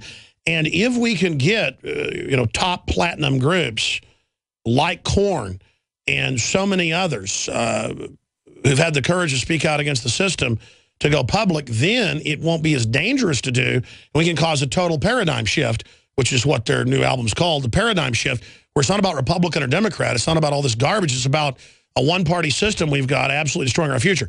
Now, enough of me giving my interpretation, because I've never talked to him before, except for saying hi to him on Skype. Jonathan Davis is, of course, plays guitar as well, but he joins us. He's the lead singer and the frontman for Korn. Korn.com. Facebook is just Korn. Twitter, it's twitter.com/Korn. YouTube, Korn channel, where you can see the video in full that we were just playing a clip of. And they join us, or he joins us right now. So, Jonathan, I really want to salute you. I know you've always had courage, but it's bold to have videos that have the dear leader on them, our Lord and Savior, Barack Obama. Yeah, it's pretty crazy, huh? Well, I mean, yeah, I know folks that are, you know, big entertainment, and they're all scared. They don't like Bush either, but, I mean, they don't like what Obama's doing, but they're scared to ever even criticize him in any way. Tell us about the video. Tell us why you made it and what's going on. I just think, well, for a long time I've been into what's going on with our country. I'm not necessarily consider myself a political person, but over the years I've seen what's been going on, and it's called to me that it's time to do something about what's going on with our country and the system and everything that's going on. It seems really sad that everybody's so asleep and oblivious to the fact that the country is using media to, I don't know, capture people's attention or take away from the fact that, you know, what's going on with our country. It really freaked me out. The whole Miley Cyrus thing was going on, and when that went down, you know, Barack passed that new law that he can imprison anyone he wants. He doesn't have to charge them. He can keep them there as long as he wants. It's just basically all our liberties are being taken away one by one. And finally, I feel like it's time. I got to do something and let these, you know, try and get as many people as we can to wake up and see what's really going on. Well, I think you just said it. And as Mark Twain first said, in the beginning, a patriot is a scarce man, hated, feared, and scorned. But in time, when his cause succeeds, the timid join him, because then it costs nothing to be a patriot. And again, I mean, I watched your music video. It exposes the entire system. It covers it all. And this threatens the power structure, because if others begin to follow suit, that's going to be it for their whole system. I mean, as you said, it's a paradigm shift. Tell us about the paradigm shift. I mean, I think it's time for us as normal people to come up and fight against the powers that be. I think this country was founded and based in the beginning and set up for us to have revolutions when you know, we don't like our government and what our government has done and taken over and taken away all our privacy and, you know, all the things going on with the drones and everything. I mean, everything. It's a scary time, and I think that someone's got to do it in our position. Someone's got to, you know, speak out to the younger audience and let them know what's going on and try to wake up and take back their privacy. Well, when we think about the raping of our privacy, I mean, it's beyond 1984. Oh, it is, dude. They're everywhere. I mean, look at it. Big Brother is alive and well. I mean, you're looking at me on my camera phone.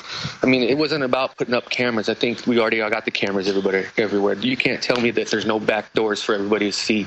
You know, for the powers that be can see what we're doing and watch what we're doing at all times. And I'm not comfortable with that. And I think it needs to go. They're getting ready to, they're building that huge-ass building. The NSA is for all the spying, and it's just going to get worse and worse. And I mean, it's scary times, brother. That's right, and it's totally illegal as well, but they're just doing it. And I noticed in your music video, you show a bunch of the pop people up front, and that was my interpretation, but you just said it, that they're using this to project and distract us with all this empty fluff while our basic freedoms are being drained away. Yeah, that's exactly what's happening. Nobody cares what's going on behind the closed doors when Obama makes all these crazy laws that take away more and more of our privacy and make him more of a dictator. Something's got to happen, man. It's got to stop. Well, you just said it. Wow. Obama becoming a dictator, and then when he leaves, the Republicans will have dictatorial power. Why do you think Obama is becoming a dictator? Give us your breakdown on that. I mean, I said it before. I think he's an Illuminati puppet. Yeah. I think that, you know, it just doesn't make sense, the whole thing. I mean, the guy comes from out of nowhere. He gets made president. All this stuff starts happening. I don't know. It just didn't make sense to me. I mean, and to really top it off, I'm not really a political person. I don't know much about it. I'm just worried about my privacy and my children's privacy. And you know, this being America, we're supposed to be landing free, and it's becoming a police state. It's just crazy. Well, no army can stop an idea whose time has come, and you talk about a paradigm shift. I'm seeing a paradigm shift. But it's so exciting to see you and your tour and your music and your band promoting basic freedom. That's a breath of fresh air. Tell us about your tour. Yeah, we're going. I leave today to go to New Zealand, Australia, Singapore. So I just go all over the world and do what we do, and that's just rocking out, having fun, having kids come out and have a good time. And if they get something, if they take something away from that and see what's going on in the world, I mean, hopefully that'll be in our world just enough just to get things going, because I really want something to happen. This is ridiculous.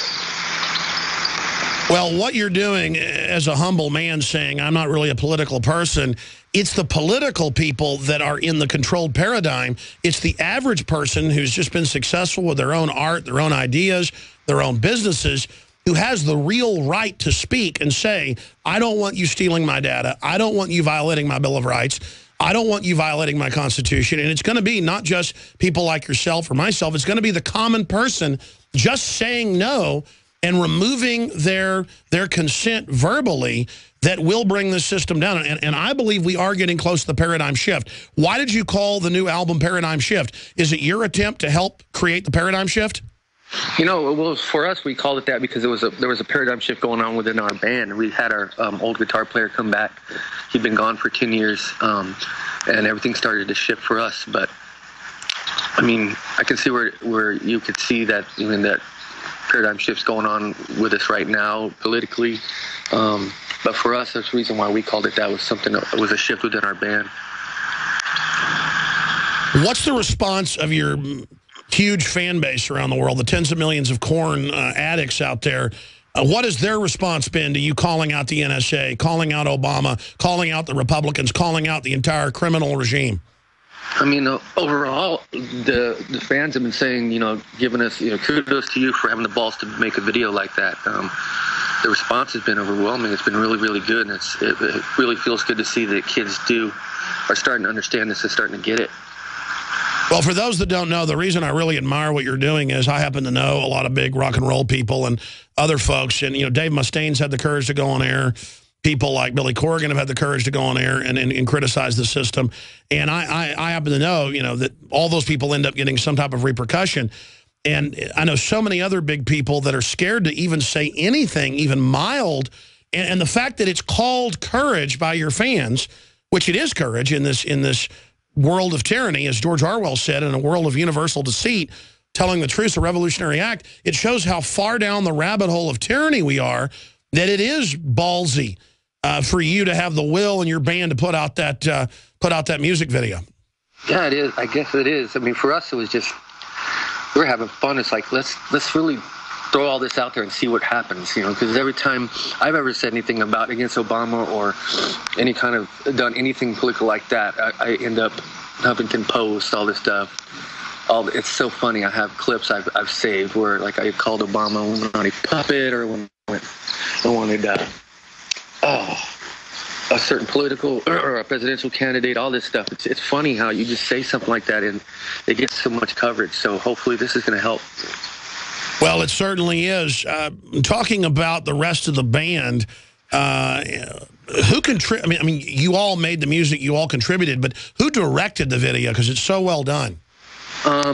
You know, I don't even know the director's name. I'm sorry. No, it was collaborative then. The whole group put it together. Yeah, collaborative. We had this idea, and it was really interesting. It was the first time I ever did a video with big robot cameras, and I kept tweeting that day. I remember when cameras were run by human beings, and it's pretty funny how our world's turning into just being observed with robots. And that was one of the reasons why we had those. It was pretty cool. Sure. Well, a lot of times we end up finishing a video and we go, now, who directed this? And nobody knows because it's all collaborative. But that's when you put something really good out, is when everybody just gets in there and it just suddenly comes out. But, man, I'm telling you, you're leading the revolution here. And I'm sure you know that if we can get people in entertainment, people in music, that's why the system tries to keep you guys under a thumb, to break out, it's over for the establishment. What do you see in the future, either outside of Illuminati control or if we don't defeat them? I mean, I don't know. I don't know what's going to happen, but it's pretty insane that the world, you know, internationally in the world, there's a lot of places that are rising up having revolutions because they don't like their government. I just think it's time for us to follow suit. Well, exactly. If we had a Republican in there doing this, I'd want him impeached. But because he supposedly has the moral high ground and he's a liberal, any criticism of him is basically like blasphemy or something. I'm sorry, Obama's not my God, and I shouldn't have to worship him. No, that's everyone's right to do whatever they want. That's why we have this country. Now, Jonathan Davis, you know I can talk a lot, but I want to give you in the 5-6 minutes we have left a chance to basically take over the airwaves and just anything you want to talk about, anything in the world going on. After this interview's over, I know you're going to wish you would have said something, so say it now. I just want us to become the country we used to be. I remember when I was a kid how amazing our country was. And as I've grown up and watched things happen, I just want it to be like it used to be. And like I said, I'm not really a political person. I don't want to come off like I don't know what I'm talking about, but I really want to leave a world for my kids to, you know, have the liberties and the privacy that this country was founded on. So, that being said, that's just my goal, and that's it. That's really it. So you're standing up, and you know what's happening's not good. Yeah. It's really that simple. I mean, that's why I say, why isn't there a bigger revolution in this country? They're illegally spying on everything we do. Why not live in glass houses? I mean, if you don't have privacy, you don't have freedom, you're a slave. It's that simple. It's really that simple. Nobody wants the government knowing what they're doing. The government, it's none of their business. It's crazy that this is happening. Well, what would you do if you caught some neighbor climbing your fence, looking in your window at night? Even if you're a nice guy, and I'm a nice guy, I would probably walk out and punch him in the face. But then government is staring in our windows, staring into our bedrooms, everything we do. And it's like, well, they're the government. No. It's even worse for them to do it historically. Yeah, it's worse. I mean, I'm hearing stories that they're just trying to take our guns now. There's all kinds of scary stuff going on. It's sad, bro. We need to get it together.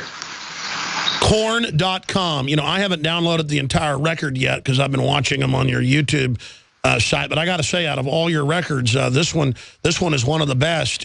How do you guys keep it so original? Because talking to other big music talents, they say that's the biggest thing. It's easy to do 1 record, 2 records, 3 really hard, 4 super hard. I mean, is that true? It gets harder each time? I think it gets harder each time if you don't experiment. For us, we've always tried to be innovators. We've always tried to do something different from the last record. And that's what keeps it fun for us. So I think it's the longevity of the band. We've been around so long because we're constantly evolving and being artists. I mean, you don't want to do the same thing over and over again. So I feel blessed just to still be here after 20 years doing this. Well, we got to salute the rest of your band because, I mean, I'm sure they all had to agree to be part of this evil sacrilege, this blasphemy of criticizing the dear leader. So, wow, they sound like thought criminals like you. We all are, right? The world needs us, Alex. They certainly do. Wow. Well, when are you going to be touring back in the United States? I believe I'll be doing some shows when I get back in April. I believe that's when we're going to be doing some more shows, and then we got some summer tours, stuff like that, but we're always constantly touring. We don't stop. All right, well, listen, Jonathan Davis, I really appreciate you spending so much time with us. Korn.com. Folks can find you at Facebook.com/Korn, Twitter.com/Korn.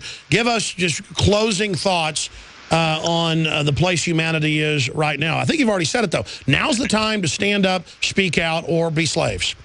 Exactly. You can't, change has to come, and it's going to be from the people. And definitely this system we got right now is not working, so it's time to change it. All right, well, I hope when you get back to the U.S. sometime that we can get a chance to interview you in studio or send a camera over to meet the rest of the crew. Thank you so much, Jonathan Davis. Thank you, Alex. You're amazing, man. No, you guys are. Thank you so much. You're welcome, brother. Wow. Folks, again, ladies and gentlemen, you don't know the courage it takes when you're in entertainment. The whole system comes after you, and I can't get into the stories because they're confidential. But it's well known how they try to keep people on a short leash. And I got a text message from a huge rock star just last week when I was talking about Hollywood and how they're waking up. And he said, you know, you do not know how true that is, Alex. It's really happening. So just keep talking about what's happening in Hollywood and the music industry. Because, listen, if the system loses Hollywood and loses the music people, it's over. I happen to know for a fact in country music, they try to tell people be establishment now and promote Obama. You've been seeing big country singers promote gun control now suddenly. And they point blank tell them, you're going to get a bigger record deal. We're going to put you on at the Super Bowl. We're going to promote you if you promote Obama. And again, Republicans have done bad stuff too. It's just never has it been like this, where there's literal blacklist if you don't play ball. And, I mean, they don't play you on the radio, folks, if you criticize Obama mildly. And Korn is a group played on the radio all the time. And they're willing to put out a record, an album, dead center attacking Obama for being a globalist frontman and wanting our guns. I mean, that's because the culture only cares about music and entertainment. Most people aren't focused on news. The real battle is in music and entertainment, and I'd say about 20% of Hollywood are hardcore leftists who really believe what they're doing. Another 20, 30% are establishment leftists that do it just like it's part of being in the club, like being part of the Nazi party, but you're not really a Nazi. That happened in Germany. Most Nazis were not Nazis. They just didn't want to get put in a labor camp. And then you've got maybe 20, 30% that are libertarian, and then maybe 10, 15% that are what you call mainline conservative. But Hollywood goes after libertarians. Libertarianism is really, out of all the groups, the biggest one group in L.A. and Austin. I mean, I know, folks. I've been to all the A-list parties. For whatever reason, I was able to get into all that. And, I mean, I didn't do it a lot. But used to, I got invited out to Los Angeles, you know, every month to be on TV shows and stuff. Well, I just say no to those now. Just because, you know, you fly out there, you spend 3 days, they interview you twice, you end up being on some TV show for 2 minutes about, you know, Masons or the New World Order or whatever, or Bohemian Grove, or you've seen all the shows I've been on. I don't even watch those shows I'm on now. And while I was there, you know, you go to one Hollywood party, you meet all these people, hey, come to this party, and then you get into this group of people, and you get into that group of people. I mean, there isn't a lot of people I haven't met or run into. And they're like, oh, you're Alex Jones, I love your work. Yeah, you know, we're not allowed to tell people what we really think or they come after us, but you know, we don't like the Republicans or the Democrats. We're like libertarians, and we know there's stuff in the water, and we know it's all rigged, and, you know, we just want a future. They're just like us, folks. You're like, man, you want to go public. No way. You go public, you'll never work again, just like James Woods said. I mean, when James Woods went public against Obama, he was destroying his career. His career was hotter than ever. And so, you know, it's like Korn. I mean, they're still top of their game, making tens of millions of dollars a year on the radio, and they're just like, you know what, we're done. We're going after Obama. We're going after the New World Order. We're going after Miley Cyrus. We're going after Justin Bieber. We're going after the whole facade. That's what it takes to have a future. Jonathan Davis, frontman for Korn, was just on with us. And in finishing up my statements on that, getting into Hollywood, 90% of war is psychological. And you see how weaponized Hollywood is. You see the anti-family, anti-liberty propaganda. But you're also seeing more and more pro-liberty information in so many movies, so many films. Man of Steel had an anti-eugenics message, a decentralization message. I just went and saw Nut Job. It has an anti-Agenda 21 message. I went and saw a Lego movie, extremely libertarian. I'm not going to give it away. My son's going to do a review soon. I think he's going to come in one day this week, trying to get that all scheduled right now. I mean, it's just so many movies I go and see now actually have good messages. And that's because I happen to know some of the people involved. They are trying to sneak through what they can. And as long as it's not too overt, the old ruling elite of Hollywood won't shut them down. Plus, pro-liberty type ideas sell more tickets. Doing the right thing actually pays, historically.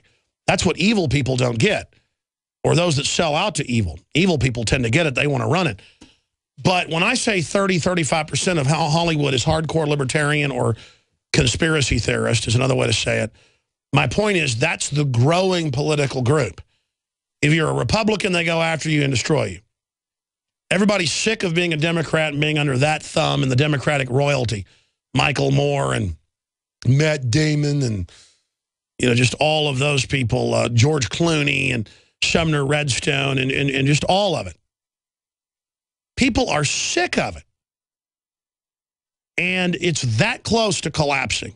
Oh, that's very conservative numbers. I've gone to Hollywood parties where everyone was aware of the New World Order and very upset about what's going on. And most of them were listeners and talked my ear off about all these different, you know, quote, conspiracies and questioning the system. Then I've been to others where half the people are awake. It's amazing. But when you get in these really high-level meetings, they're just point blank about it. Only liberal politics is allowed here. That's what we push. And it is an entrance fee to the door. And so Americans need to know that. That's why when somebody like Korn comes on, or Dave Mustaine comes on, or Billy Corrigan comes on, or, you know, my friend Jimmy Vaughn years ago popping on the show. He's just too shy to come on. Whoever, that you have to know that there is a political price to pay. Well, the price is way too big to pay if we don't turn this around and stop it. And when the first few people start going public, it will cause a domino effect.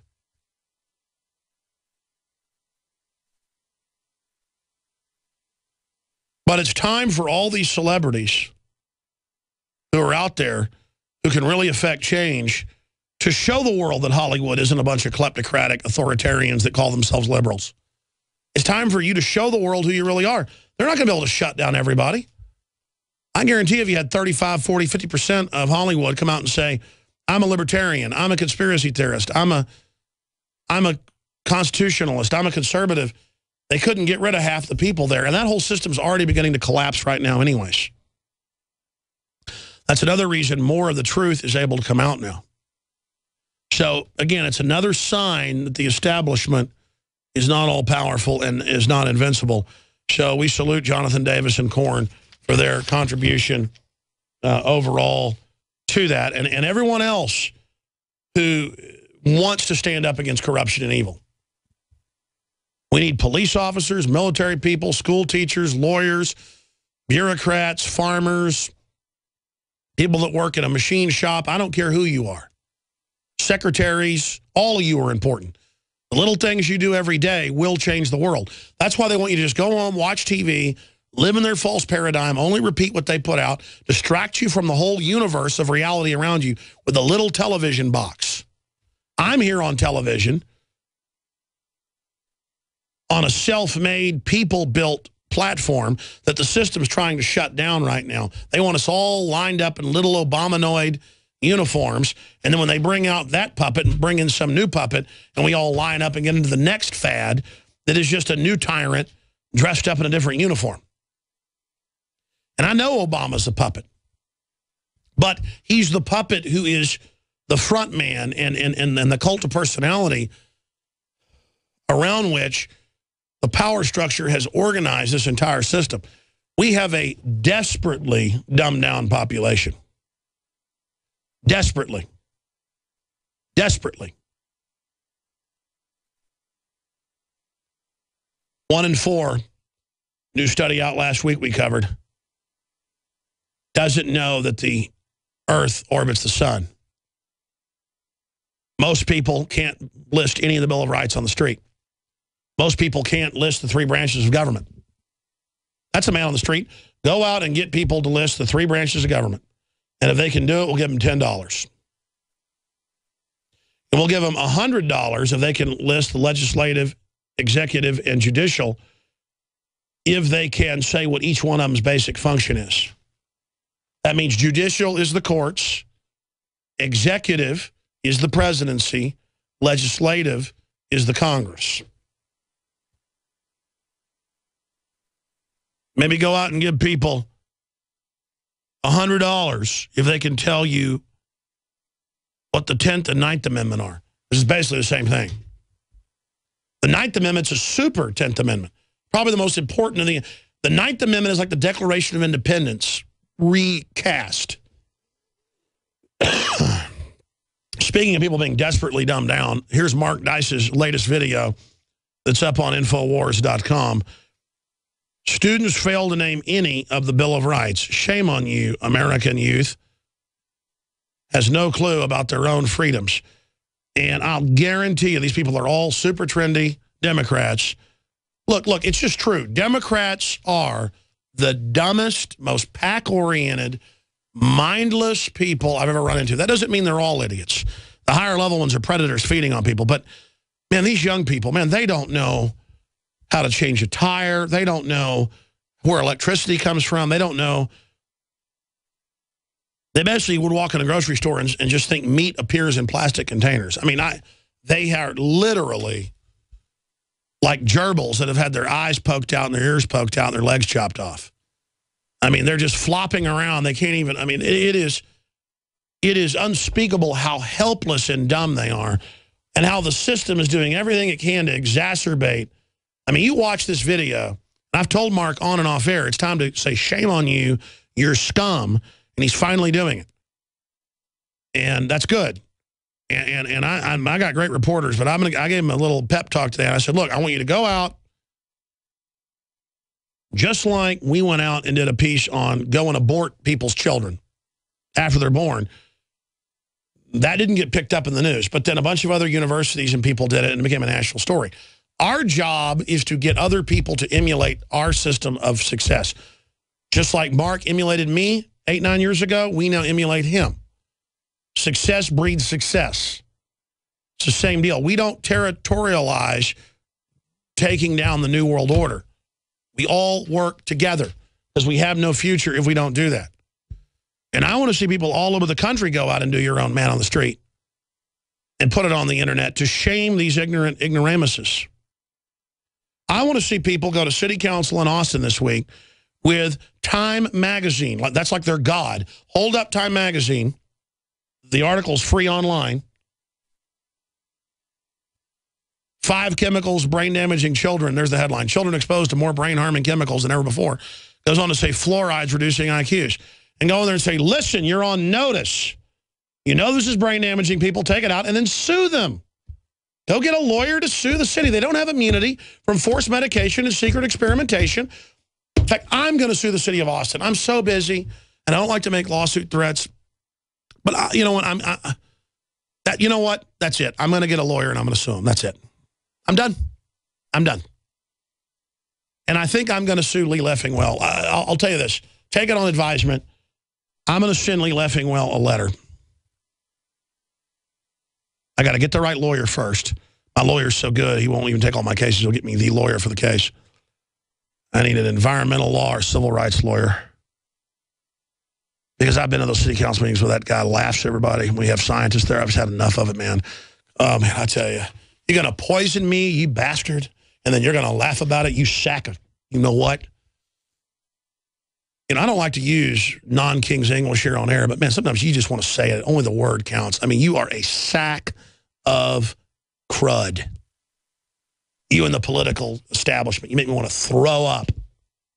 And, by the way, I want all these people on notice in every city so that when we take this government back and all the documents come out about their program of eugenics, which they've written books on it, you people are going to be held accountable. They really hate us so much, they sit back and join the bone cancer and the brain damage and all the rest of it. I take it real personal. We should do man on the street right now about, did you know Time Magazine even admitted it lowers IQ? Why is it still in the water? Why aren't you doing something about it? We need to challenge the public to go out and take action against this. We need to get aggressive in the defense of liberty. You do, out there watching. I don't want to have this fight and just do it halfway. Let's go all the way, folks. That's why I admire what Korn's doing.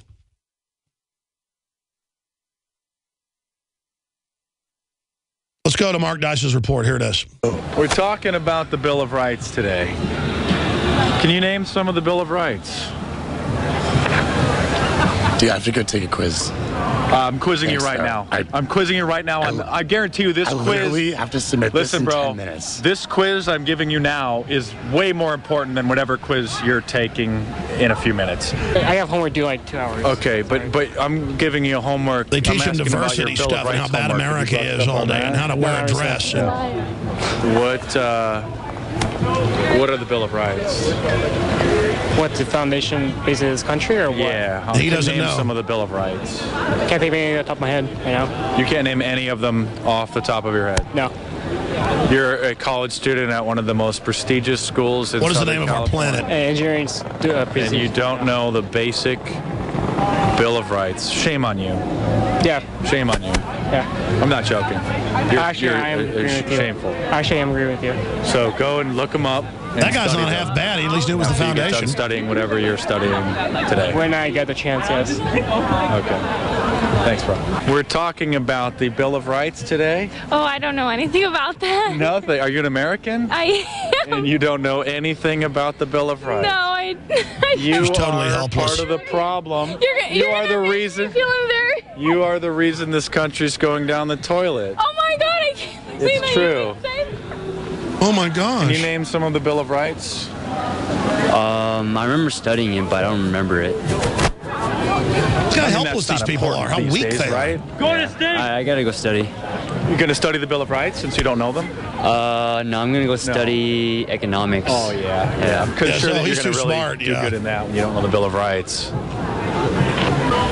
We're talking about the Bill of Rights here at this institution of higher learning. Can you name 3 of the Bill of Rights for us? No. Can you name 2? I have to go to study. Okay, shame on you. Notice they're all arrogant, though. Talking about the Bill of Rights today. You don't know them, do you? Except that one guy at first. We're talking about the Bill of Rights today. How about you just direct me towards the Wells Fargo ATM? You're interested in we're not talking about banking, but we're real quick here. Just name 2 of the Bill of Rights. Freedom of speech. And somebody asked me this question yesterday, and that's the only one I know. So you just earned a 10%, which is a failure. I'm sorry. A big F for failure. How about you give me 10 of them? Okay. Freedom of speech, right to bear arms. You don't have to quarter soldiers in your house during peacetime. It literally says quarter soldiers during peacetime? Which is now happening, dummy. That's the Third Amendment. Okay. Fourth Amendment's illegal search and seizure, need a warrant. Fifth Amendment is you don't have to self-incriminate yourself, and you have due process. The Sixth Amendment is the right to a speedy trial in public. The Seventh Amendment says that trial is by a jury of your peers. The Eighth Amendment says no excessive bail or cruel and unusual punishment. The Ninth Amendment says that there are more rights that we have that are not listed in the Declaration of Independence. The rights to the people. And the 10th Amendment has to do with states' rights issues over the federal separation of powers. Yep. Impressive. Appreciate all that information today. Thank you. Hope you brush up on the Bill of Rights. I mean, folks, you have no chance of being free if you don't know that. Subscribe to my YouTube channel if you're new. Check out some of the previous videos. That's right. It's at Mark Dice on YouTube. But Mark, just incredible job. I mean, that is what should be being done in every city. Folks, just take those questions, go out with a camera, stick it in people's faces, show what idiots they are. Go to the PTA, show how they don't know. Shame all these morons. They walk over to me and go, hey, what do you think about the Seahawks? And I'm just like, I don't really have time to follow sports. And they'll be like, oh, you're not cool. I'm like, no, I'm not very cool. I'm dealing with, satellite uplinks and 50 crew members and reading legislation and running operations and studying geopolitics and quantum mechanics. And I'm really concerned about those mega X flares right now. And I'm also, I have my own personal life. I like to go out and have a little bit of fun here and there. And I like foreign films and stuff like that. I just really don't like the dead, rotting, disgusting, filthy, fake Hollywood culture that I've been force-fed with, and I'm tired of it. And I don't want any part of it. How does that sound? How does that sound? We are the intellectual elite. We are the Renaissance. We are the liberals, not Barack Obama. Not Barack Obama, not Hillary Clinton, not John Boehner. They have stolen every term. They have turned it all around, and I'm sick of it. These people are flaming criminal con men using social engineering against everybody, and I, quite frankly, have had enough of it. And I look at those helpless, dumb trendies, and it makes me sick. In fact, it makes me want to go out and confront them. It makes me want to go out and say, shame on you. You and your children are going to be overrun. I talked yesterday on the Sunday show about how government lies and says it's the law to take vaccines every year. And that went up on YouTube. I was looking at it this morning. There were a whole bunch of comments in that video. It wasn't even about vaccines in the headline. Going, this guy's a liar. You will be arrested for not taking vaccines. They literally believe the lie over what I told them. They could go find out in 10 seconds I'm telling them the truth. But they can't believe the government and media would lie like that, so it must be true.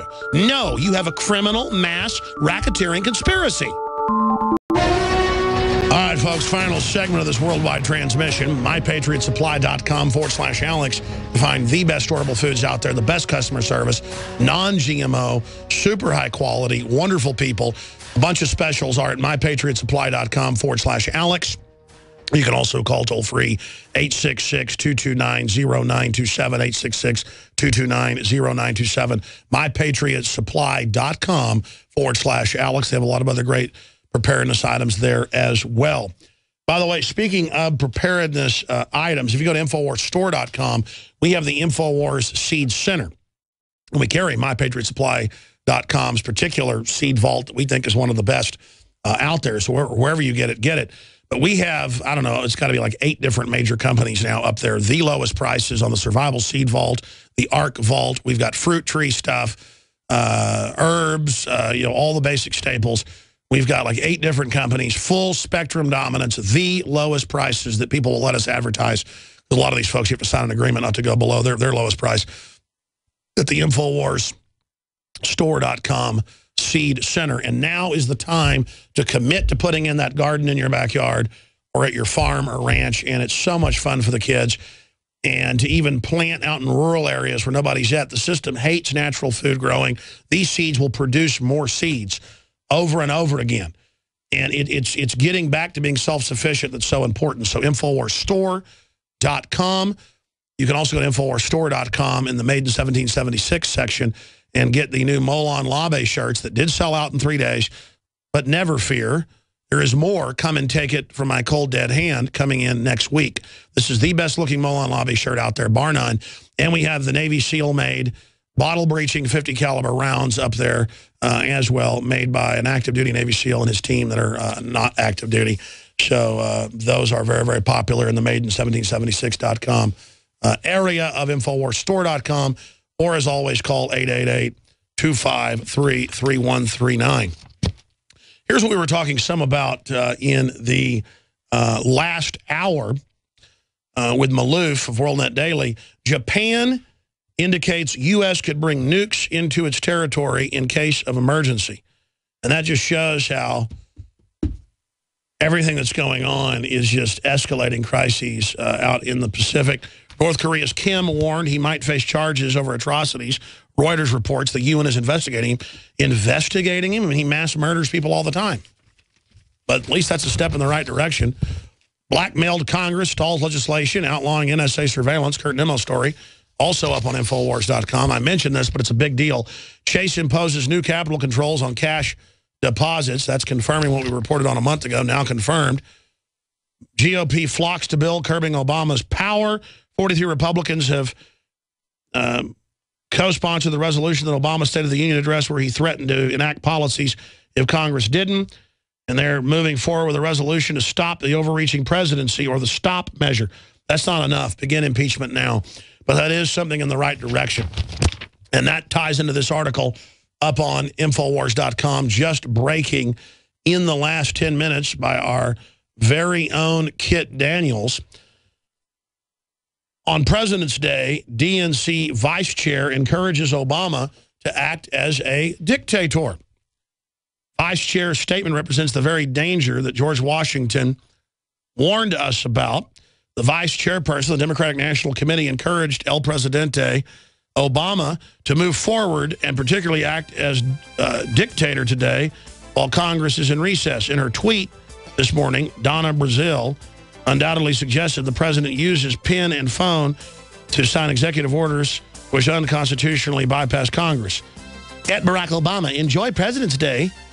Hashtag tyranny.